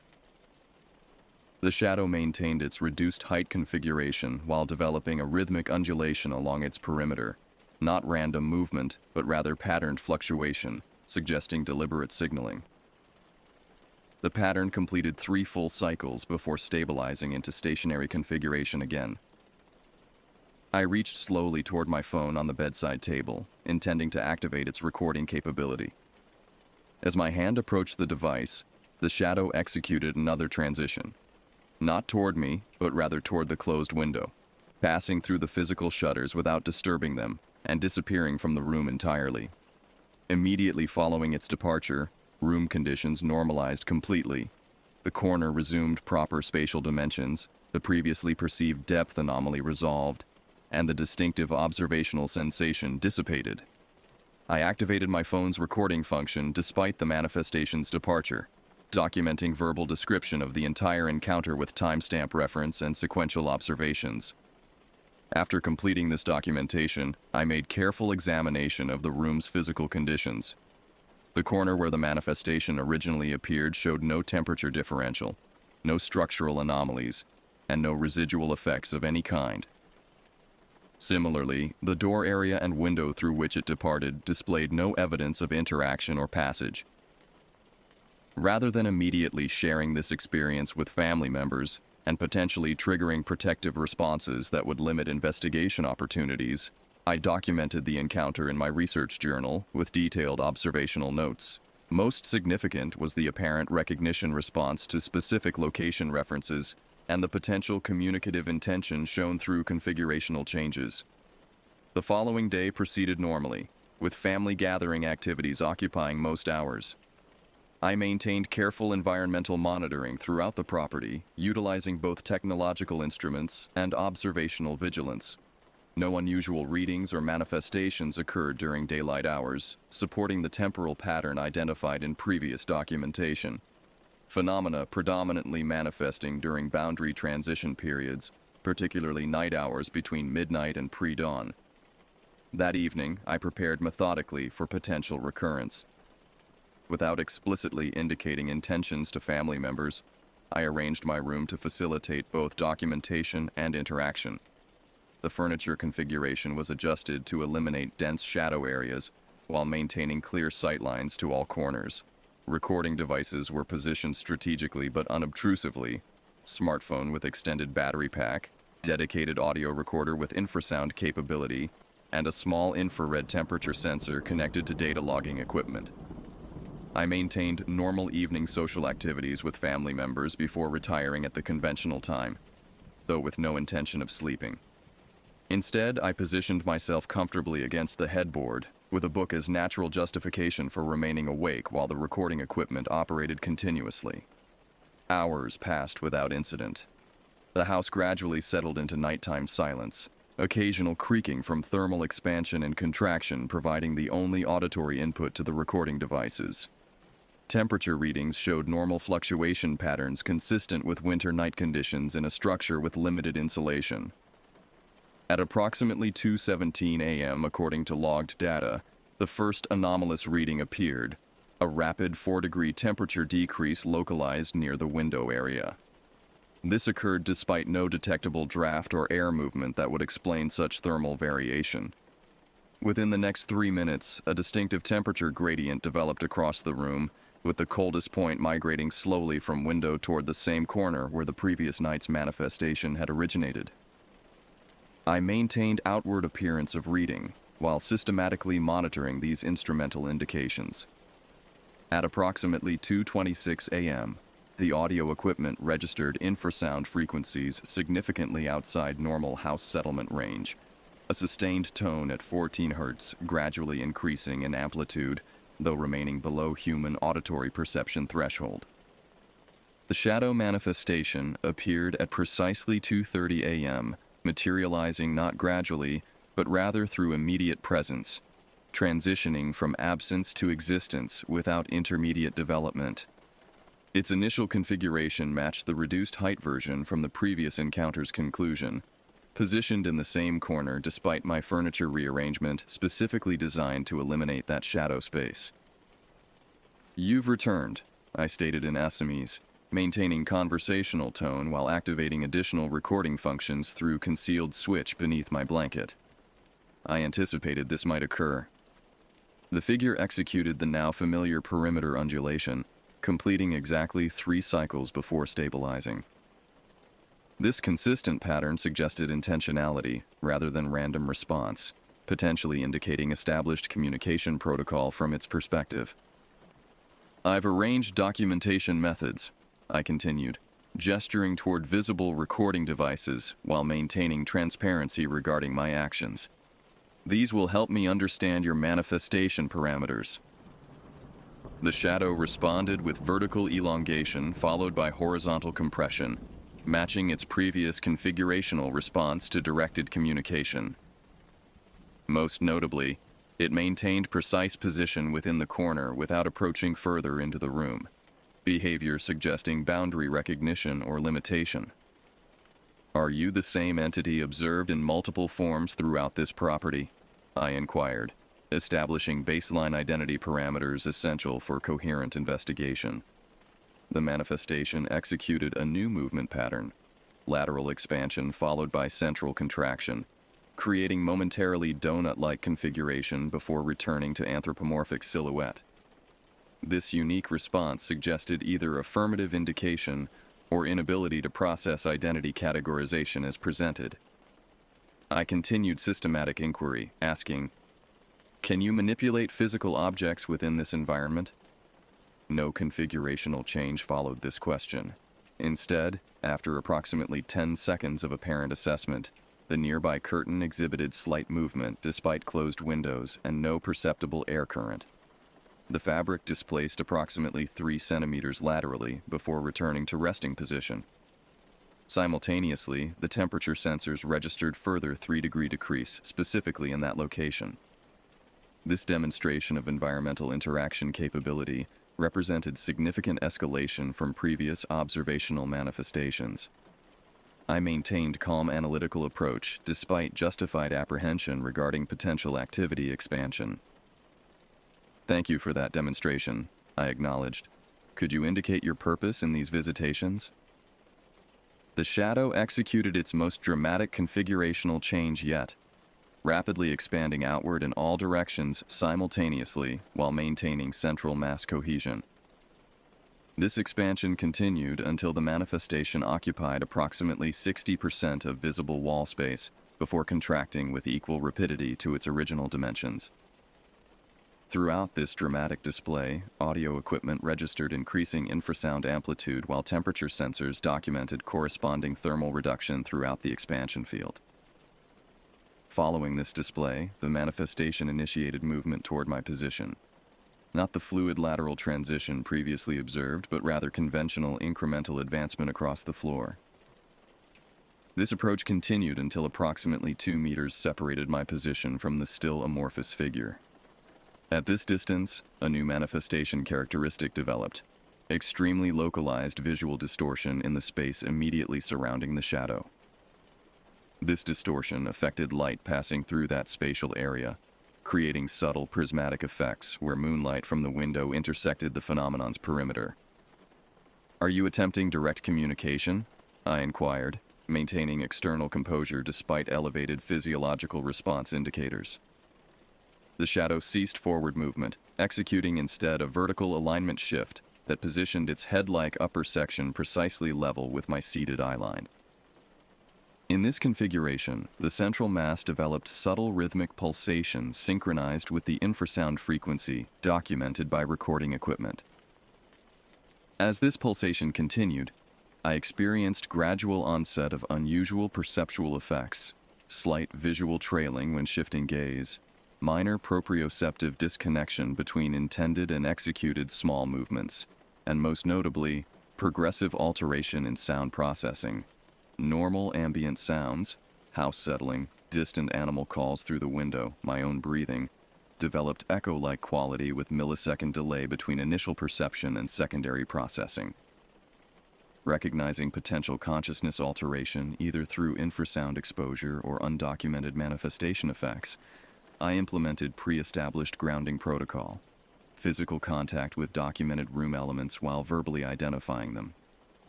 This practice restored normal perceptual processing while maintaining observational continuity.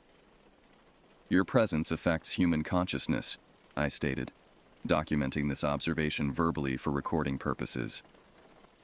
"Is this intentional communication methodology or incidental effect of your manifestation properties?"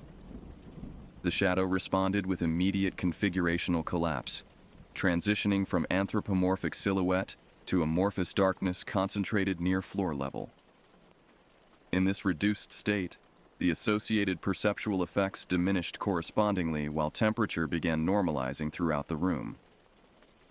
After approximately 20 seconds in this collapsed configuration, the manifestation initiated reconstitution, gradually developing vertical extension and proportional distribution approximating its previous form.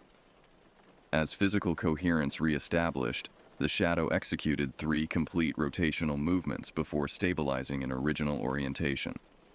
This complex response sequence suggested sophisticated reaction to the inquiry, potentially indicating adjustment of manifestation parameters to reduce perceptual impact while maintaining presence. Such adaptive response strongly indicated intelligence rather than random energy pattern, though whether conscious entity or automatic system remained undetermined. "Thank you for modifying your presentation," I acknowledged. "This helps facilitate communication without consciousness interference." The manifestation maintained stable configuration following this acknowledgement, the absence of further adjustment potentially indicating achievement of intended interaction parameters. The reduced influence on environmental conditions, stabilized temperature readings, and decreased infrasound amplitude supported this assessment. For approximately 17 minutes according to recorded data, we maintained this arrangement. The shadow figure positioned 2 meters from my location, my seated position against the headboard, mutual observation without further configurational changes or environmental effects. During this period, I periodically verbalized observational notes to maintain documentation while monitoring instrumental readings for any subtle variations. At precisely 3:07 a.m., the manifestation initiated departure sequence without apparent triggering event. The shadow executed final rotational movement before beginning lateral transition toward the corner opposite its original appearance location. Unlike previous fluid motion across intermediate space, this movement followed conventional room geography, proceeding along wall perimeters rather than direct trajectory. Upon reaching the destination corner, the manifestation executed vertical elongation until contacting ceiling level, maintained this extended configuration for approximately 10 seconds, then rapidly contracted toward floor level before disappearing entirely. Final instrument readings showed immediate normalization of all environmental parameters coincident with visual disappearance. I maintained recording and observation protocols for an additional hour, documenting absence of further manifestations and gradual return to baseline room conditions. Throughout this period, no additional anomalous readings appeared on any monitoring equipment, suggesting complete departure rather than transformed presence. The following morning, I conducted thorough analysis of collected data before family members awoke. Audio recordings captured both my verbal documentation and the infrasound frequencies associated with the manifestation, though no conventionally audible sounds originated from the entity itself. Temperature logs showed precise correlation between manifestation positions and thermal variations, creating mappable patterns that traced its movements throughout the encounter. Most significantly, video recording through my smartphone documented significant portions of the interaction, though with notable limitations. The manifestation appeared on video as amorphous darkness rather than the defined anthropomorphic shape visible to direct perception. Additionally, the prismatic light effects and spatial distortion remained absent in recorded format, suggesting some manifestation properties existed outside standard electromagnetic documentation parameters. This evidence collection represented unprecedented documentation of phenomena previously recorded only through subjective witness accounts. The objective verification of environmental effects, temperature variations, infrasound generation, and at least partial visual documentation established minimum parameters for phenomenon classification regardless of ultimate explanation. After careful consideration, I decided to share limited information with my father, whose scientific background might provide valuable analytical perspective, while his personal experiences in Rikon offered contextual understanding. I approached him during morning tea while other family members were occupied with breakfast preparation. "I need to discuss something I experienced last night," I began carefully. It relates to the phenomena you've previously encountered here. His expression registered immediate understanding, transitioning from casual morning conversation to focused attention. You had an encounter, he stated rather than asked. What form did it take? I provided concise description of the shadow manifestation while emphasizing the documentation methods employed and resultant evidence collection. His initial skepticism visibly diminished as I detailed the correlation between subjective observations and instrument readings, particularly the synchronized temperature fluctuations and infrasound generation. You have recordings? He confirmed, professional scientific interest overriding paternal concern. I nodded, retrieving my phone to display selected video segments while summarizing the limitations of conventional documentation technologies when applied to the phenomenon. As he viewed the material, his expression reflected the familiar cognitive dissonance I had experienced during my first Rykon encounters.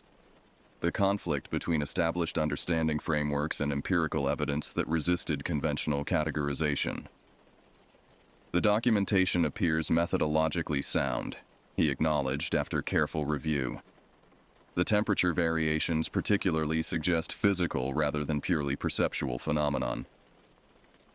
The entity demonstrated environmental interaction capability, I added, describing the curtain movement demonstration. Limited but verifiable physical effect generation. He considered this information carefully before responding. This represents significant escalation from previous manifestation patterns. Historical accounts describe primarily observational presence without direct interaction or communication attempts. Could this indicate evolving capabilities? I suggested.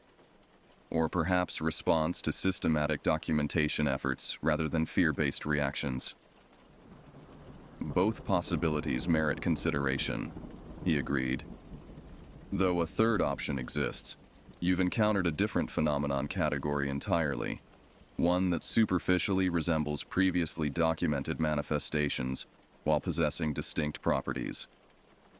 This possibility had not occurred to me despite extensive classification efforts. The assumption of unified phenomenon behind diverse manifestations might represent investigation bias rather than actual condition. Multiple distinct anomalies operating within the same geographical location could present as related phenomena despite potentially independent origins. If multiple phenomenon types exist locally, I reasoned, that suggests either coincidental concentration of unrelated anomalies or some underlying environmental factor, attracting or generating diverse manifestations. The stone circle you visited against explicit advice, my father noted with surprising directness, has historically been considered a focal point for such concentrated activity. His knowledge of my unauthorized expedition initially startled me before logical deduction provided explanation. Aita had likely shared her suspicions regarding my extended absence during the storm. Rather than denying this accurate assessment, I acknowledged the connection. The site demonstrates unusual properties even through conventional measurement, I confirmed. Temperature differentials, electromagnetic anomalies, and infrasound generation similar to what I documented last night.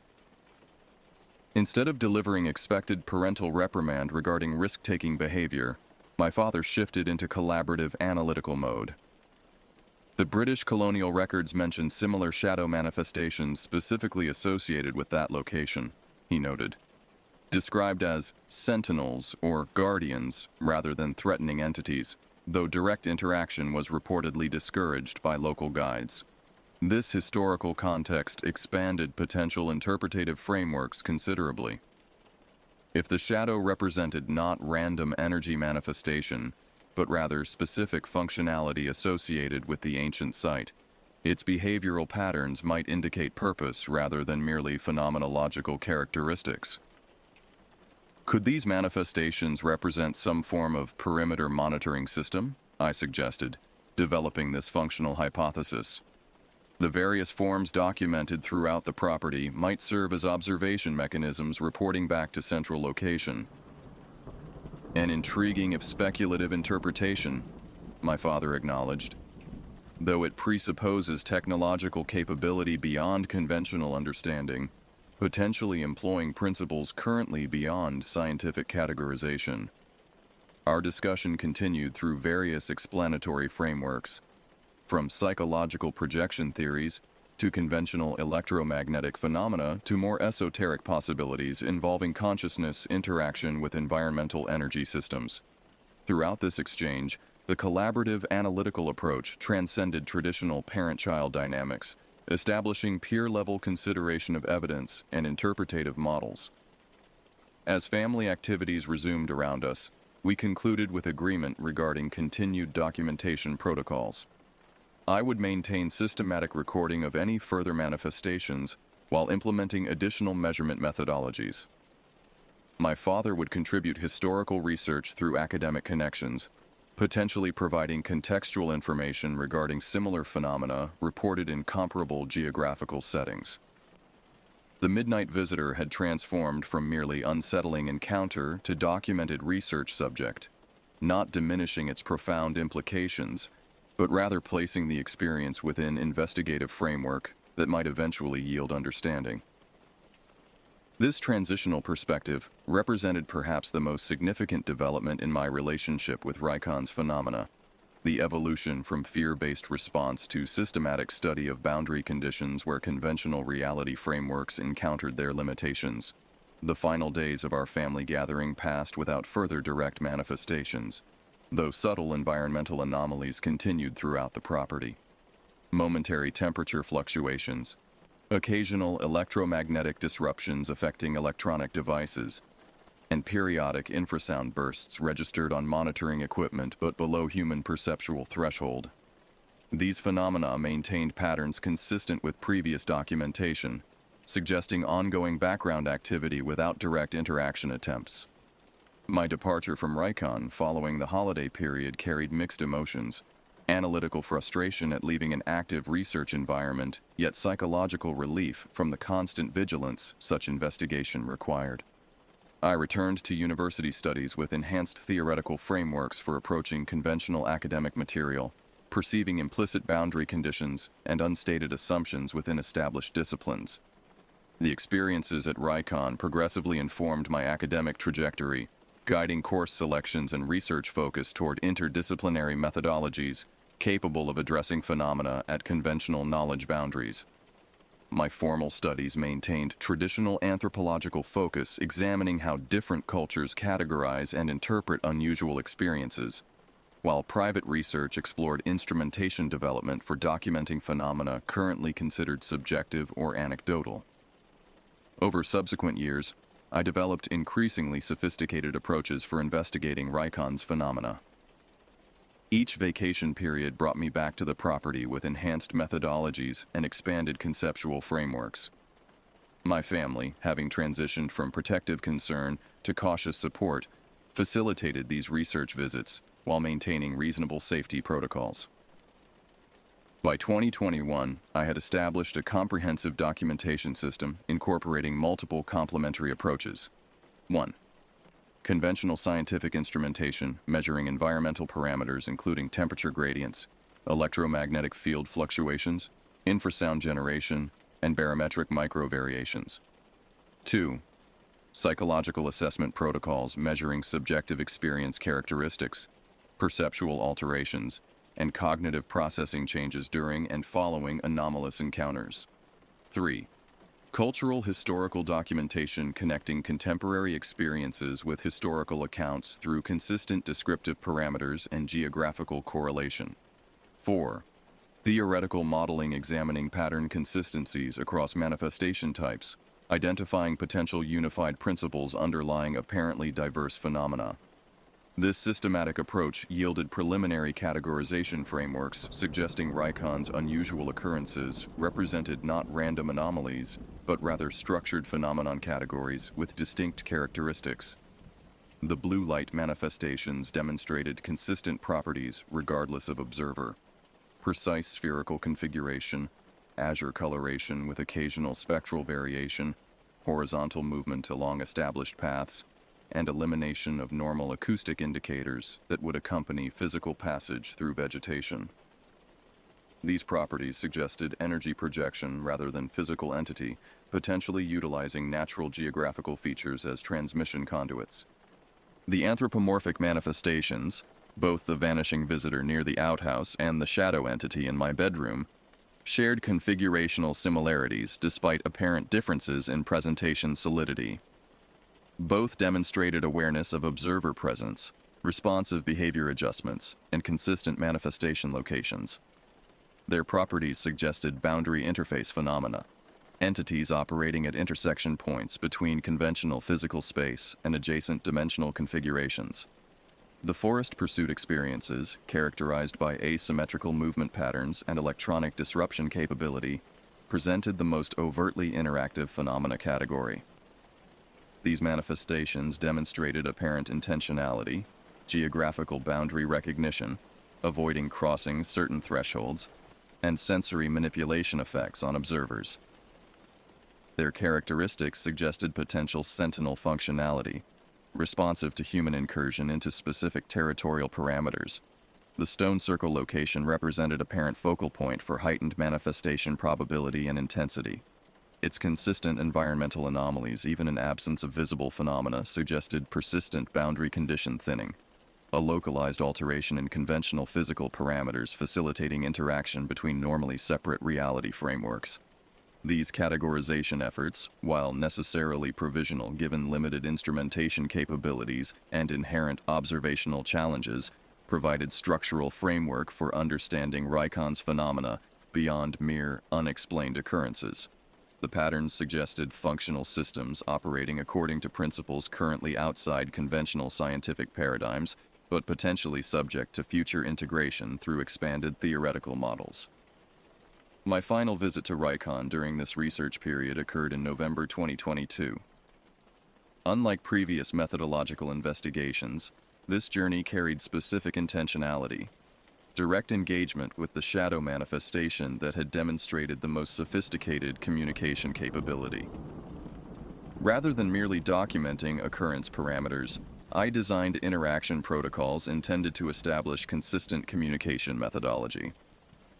Arriving at Ida's house during seasonal transition period, when manifestation frequency historically peaked, I established comprehensive monitoring systems throughout the property.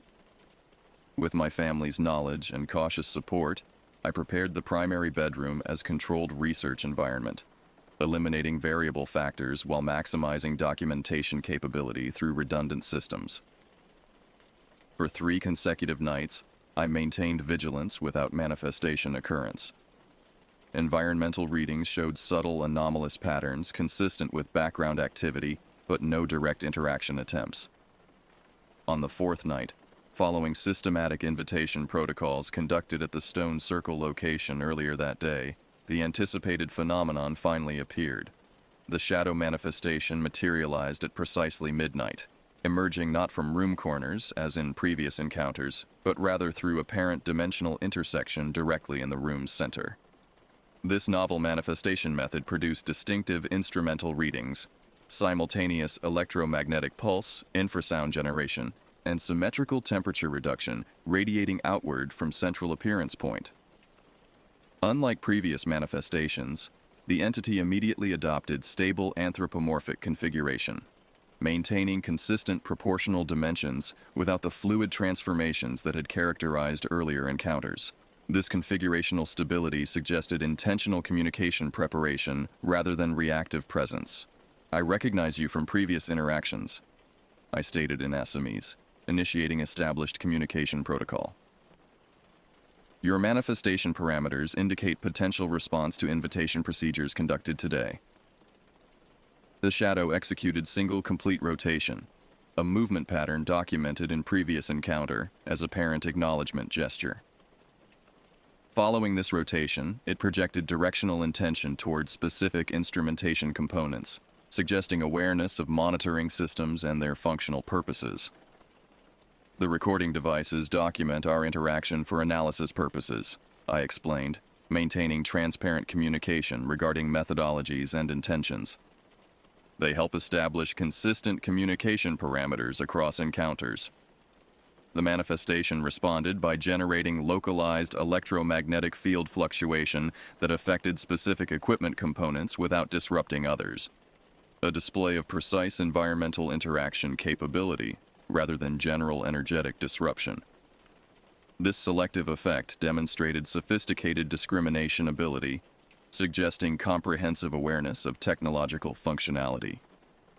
For approximately 40 minutes, we engaged in progressively structured communication attempts. The shadow responded to specific inquiry types through consistent movement patterns, environmental effect generation, and configurational adjustments. Through systematic correlation between questions and responses, preliminary communication protocol emerged. Specific rotational movements indicating affirmative, negative responses, dimensional expansion, contraction, suggesting quantitative assessment, and selective electromagnetic interaction, indicating subject matter relevance. Most significantly, the manifestation demonstrated apparent comprehension regarding theoretical models I verbally described, responding with precisely timed confirmatory or contradictory movements when I proposed explanatory frameworks for their existence and operational principles. These responses consistently favored models involving dimensional intersection, rather than conventional energy projection theories, suggesting entities existing primarily within adjacent reality framework with partial projection capability into our conventional dimensional parameters. As the communication session approached 1 hour duration, the manifestation initiated apparent conclusion sequence, executing comprehensive rotational pattern before beginning dimensional reintegration process. Unlike previous abrupt departures, this transition occurred gradually, allowing detailed documentation of progressive dimensional interface closure. Before complete departure, the entity executed final communicative gesture, generating precisely patterned electromagnetic pulse sequence that registered across multiple instrument types simultaneously. This pattern, when analyzed subsequently, contained mathematical structures suggesting intentional information transfer rather than random energetic discharge. The systematic documentation from this encounter, combined with cumulative data from previous interactions, provided foundation for preliminary theoretical model regarding Raikon's phenomena. The evidence increasingly supported conceptualization not of isolated anomalous events, but rather ongoing interaction between adjacent dimensional frameworks, with certain geographical locations serving as natural intersection points where boundary permeability facilitated cross-dimensional manifestation. The stone circle represented not merely historical cultural site, but rather deliberately constructed interface enhancement mechanism. Its specific geometric properties and geographical positioning amplifying natural boundary permeability conditions. The various manifestation types documented throughout Raikon's history potentially represented different perceptual interpretations of similar cross-dimensional interactions, filtered through observers' cognitive frameworks and cultural expectations. This theoretical model, while necessarily speculative given current scientific paradigm limitations, offered coherent explanatory framework for previously disconnected phenomenological characteristics. The consistent mathematical properties, geographical specificity, and responsive intelligence demonstrated across multiple manifestation types suggested underlying systemic reality rather than isolated anomalous occurrences. Upon returning to university following this culminating research visit, I faced fundamental epistemological challenge: how to integrate direct experiential knowledge of boundary phenomena with conventional academic frameworks that categorically rejected such possibilities. The extensive documentation I had accumulated, while compelling to direct observers, remained insufficient to overcome entrenched paradigmatic assumptions within established disciplines. Rather than attempting frontal challenge to these limitations, I developed strategic approach focused on methodological innovation rather than immediate conclusion acceptance. My formal academic work expanded instrumentation capabilities for documenting traditionally subjective phenomena, creating measurement systems capable of capturing experiential dimensions previously considered outside objective verification parameters. These methodological innovations found application within conventional research contexts: medical investigations of consciousness alterations during meditative states, environmental monitoring of subtle ecosystem fluctuations, anthropological documentation of cross-cultural perceptual variations. By demonstrating practical utility within accepted frameworks, the approaches developed through RICON research gained gradual legitimacy without requiring immediate acceptance of their more radical implications. Throughout this process, I maintained connection with RICON through regular visits and continued documentation. The phenomena persisted with consistent patterns, suggesting stable rather than transient conditions. Local residents, including my extended family, maintained traditional protective practices, while increasingly viewing these experiences through combined cultural scientific interpretative frameworks, neither dismissing traditional understanding nor rejecting emerging theoretical models.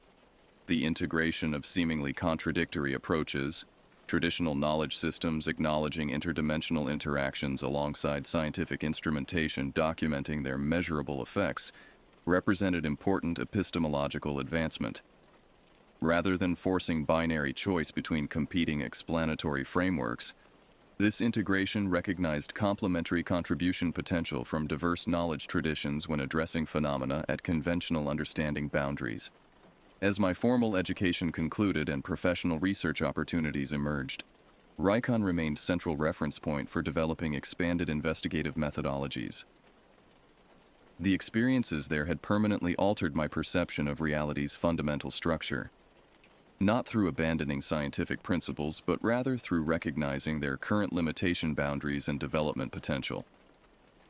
The path forward involves neither uncritical acceptance of traditional explanatory frameworks nor rigid adherence to current scientific paradigm limitations, but rather systematic development of expanded methodologies capable of addressing phenomena currently categorized as unexplainable or subjective. The thresholds of perception, both individual and collective, represent not fixed boundaries, but rather developmental frontiers awaiting appropriate investigative approaches. RICON's phenomena continue their manifestations regardless of observational status or explanatory frameworks. The blue lights still traverse bamboo groves on moonless nights. Shadow entities still occupy dimensional intersection points during boundary condition peaks. Forest sentinels still patrol territorial perimeters when humans venture beyond established pathways after dark. These manifestations represent neither supernatural intrusions into natural order nor mere misperceptions of conventional phenomena, but rather glimpses into reality dimensions that current paradigms cannot fully integrate. The continuing investigation of these boundary phenomena represents not rejection of rational inquiry, but rather its logical extension beyond artificial limitations. The methodologies developed through RICON research offer potential application across numerous frontier knowledge domains. Consciousness studies, quantum observation effects, cultural variation in perception processing, and environmental interaction systems currently considered beyond measurement capability. My journey from frightened observer to systematic researcher parallels broader human knowledge development. Initial fear-based responses to unexplained phenomena gradually yielding to methodical investigation that expands understanding parameters rather than simply dismissing experiences that challenge existing frameworks. RICON's haunting manifestations ultimately provided not merely frightening encounters but rather invaluable opportunities for perception threshold expansion. The path forward involves continued systematic documentation, expanded measurement methodologies, interdisciplinary analytical approaches, and fundamental openness to phenomena currently beyond explanatory frameworks. The thresholds of perception remain neither fixed nor final, but rather represent developmental frontiers awaiting appropriate investigative courage and methodological innovation. As I continue these investigations, RICON remains both geographical location and conceptual reference point, a place where reality's conventional boundaries demonstrate their permeability, and where expanded perception becomes not merely theoretical possibility, but direct experiential necessity. The phenomena there neither confirm nor deny existing belief systems, but rather challenge all explanatory frameworks to expand beyond comfortable limitations into more comprehensive understanding of reality's fundamental structure. The shadows of Rykon will continue their manifestations long after current observers and their documentation systems have passed from existence. They represent not transient anomalies, but rather persistent reality aspects awaiting proper integration into expanded understanding frameworks. Their continued presence offers ongoing invitation to transcend perceptual limitations and engage with reality dimensions currently beyond conventional acknowledgement. This ongoing journey toward expanded understanding represents neither conclusion nor closure, but rather commitment to continued exploration of reality's fundamental nature beyond currently acknowledged boundaries. Rykon's phenomena provide not answers, but rather essential questions that can potentially transform how humanity conceptualizes its place within multidimensional reality frameworks. The ultimate significance of these experiences lies not in their potential supernatural implications, but rather in their challenge to epistemological limitations, the recognition that reality encompasses dimensions beyond current measurement capabilities and conceptual frameworks. This recognition represents not retreat from rational inquiry, but rather its necessary expansion beyond artificial boundaries into more comprehensive understanding of existence itself.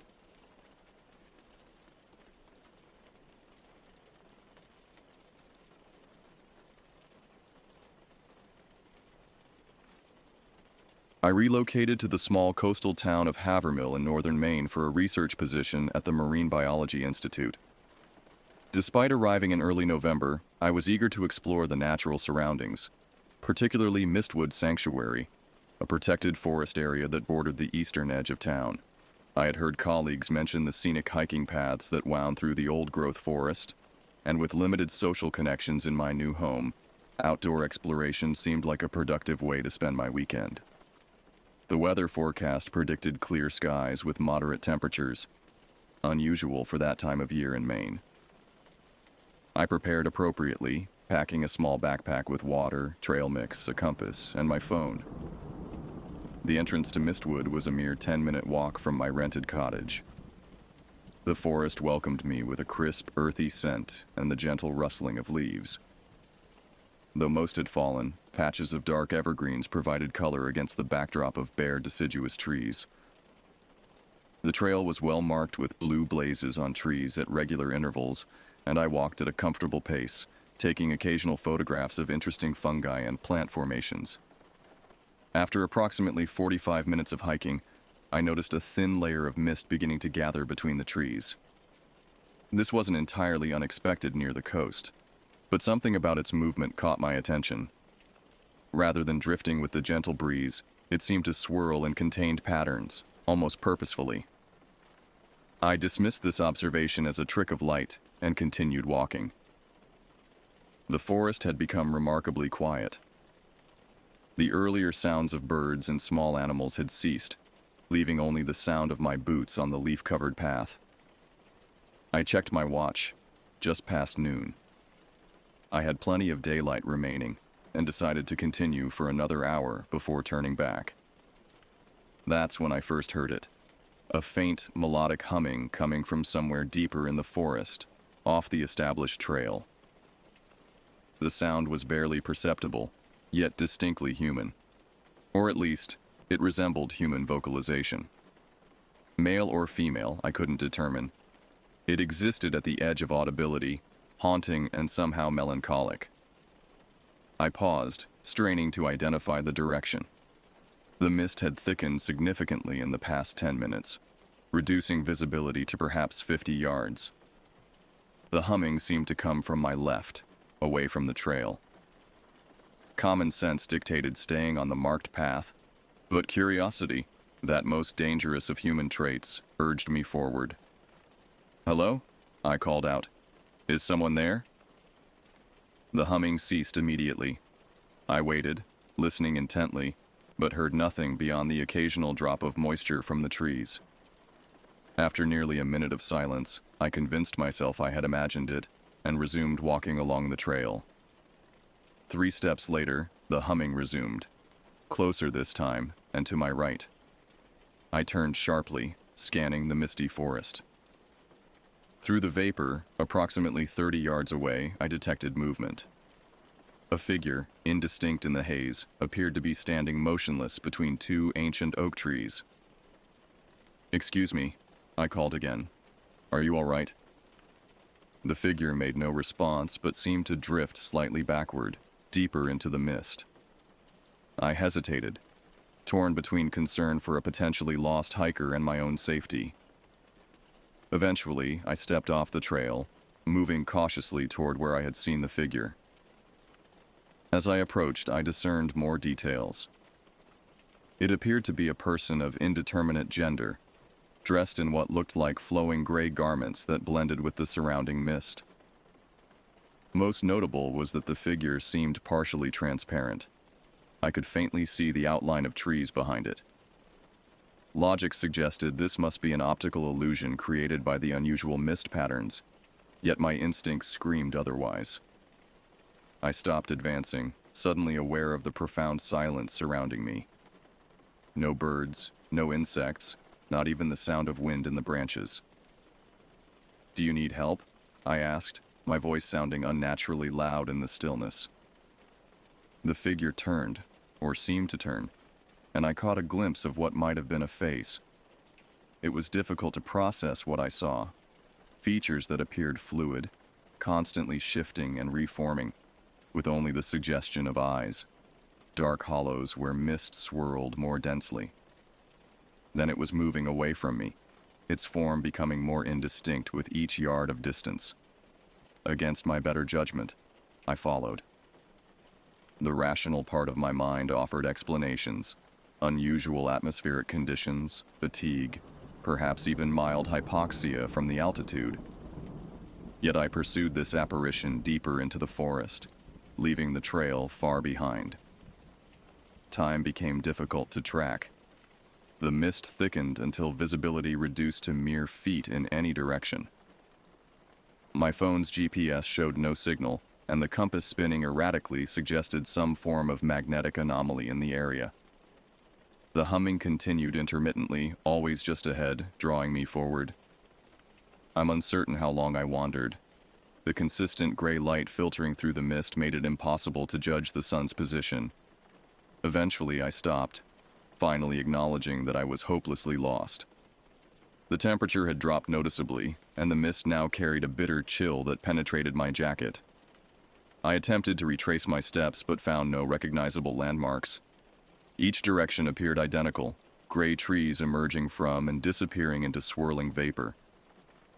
I pulled out my phone to check the time: 4:38 p.m.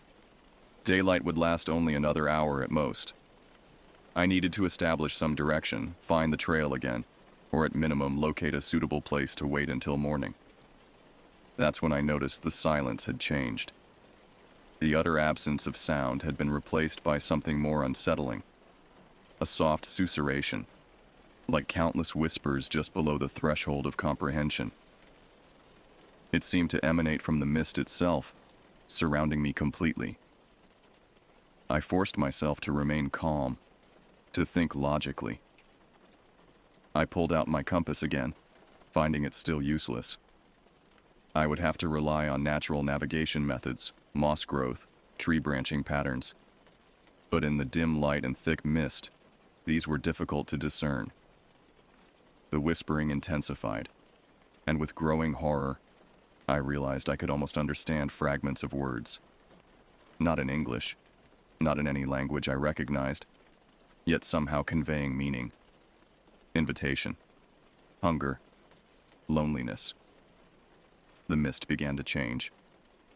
What had been formless vapor now appeared to coalesce into numerous vaguely humanoid shapes, surrounding me in a loose circle. None were as distinct as the figure I had initially followed, but all possessed those same disturbing characteristics: shifting features and dark, swirling voids where eyes should be. I retreated until my back pressed against a large tree trunk. The figures drew closer, the whispering growing more urgent. With trembling hands, I fumbled for my phone's flashlight, hoping light might disperse whatever atmospheric phenomenon was causing these hallucinations. The beam cut through the mist, temporarily creating a tunnel of visibility. The figures seemed to recoil, their forms becoming less distinct. Taking advantage of their retreat, I pushed forward in the direction the light pointed, moving as quickly as I dared through the treacherous terrain.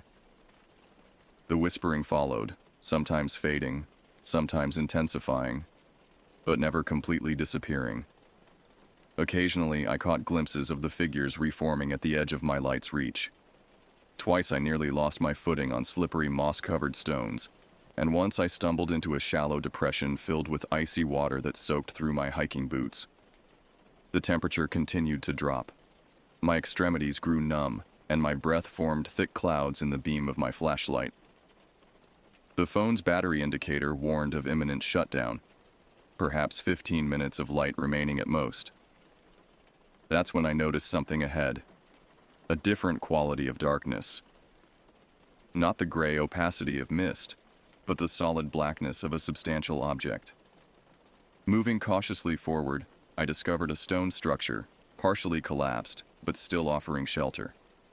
It appeared to be the remnants of an old boundary wall or perhaps a small outbuilding. With no better options, I clambered over the fallen stones to reach the relatively protected interior space. The walls blocked some of the mist, creating a small pocket of improved visibility. I directed my failing flashlight around the enclosure, finding it empty save for years of accumulated leaf litter and a few small animal bones. I wedged myself into a corner where two walls met, providing maximum protection from the elements and a defensive position against whatever might approach. My phone battery failed moments later, plunging me into near-total darkness.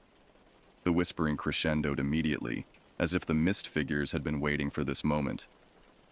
Through gaps in the stonework, I could see the vapor thickening, forming more substantial apparitions. The temperature plummeted further.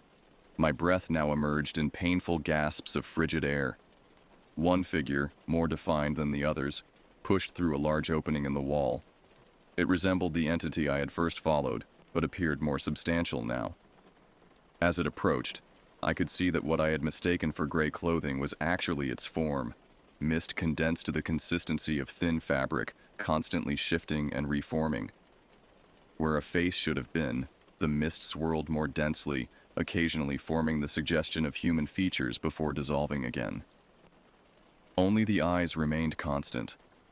Not eyes in the conventional sense, but rather absences, voids in the mist that seemed to absorb light rather than reflect it. The whispering focused, becoming a single voice, still incomprehensible, yet conveying emotions rather than words. Loneliness, hunger, and something that felt disturbingly like joy.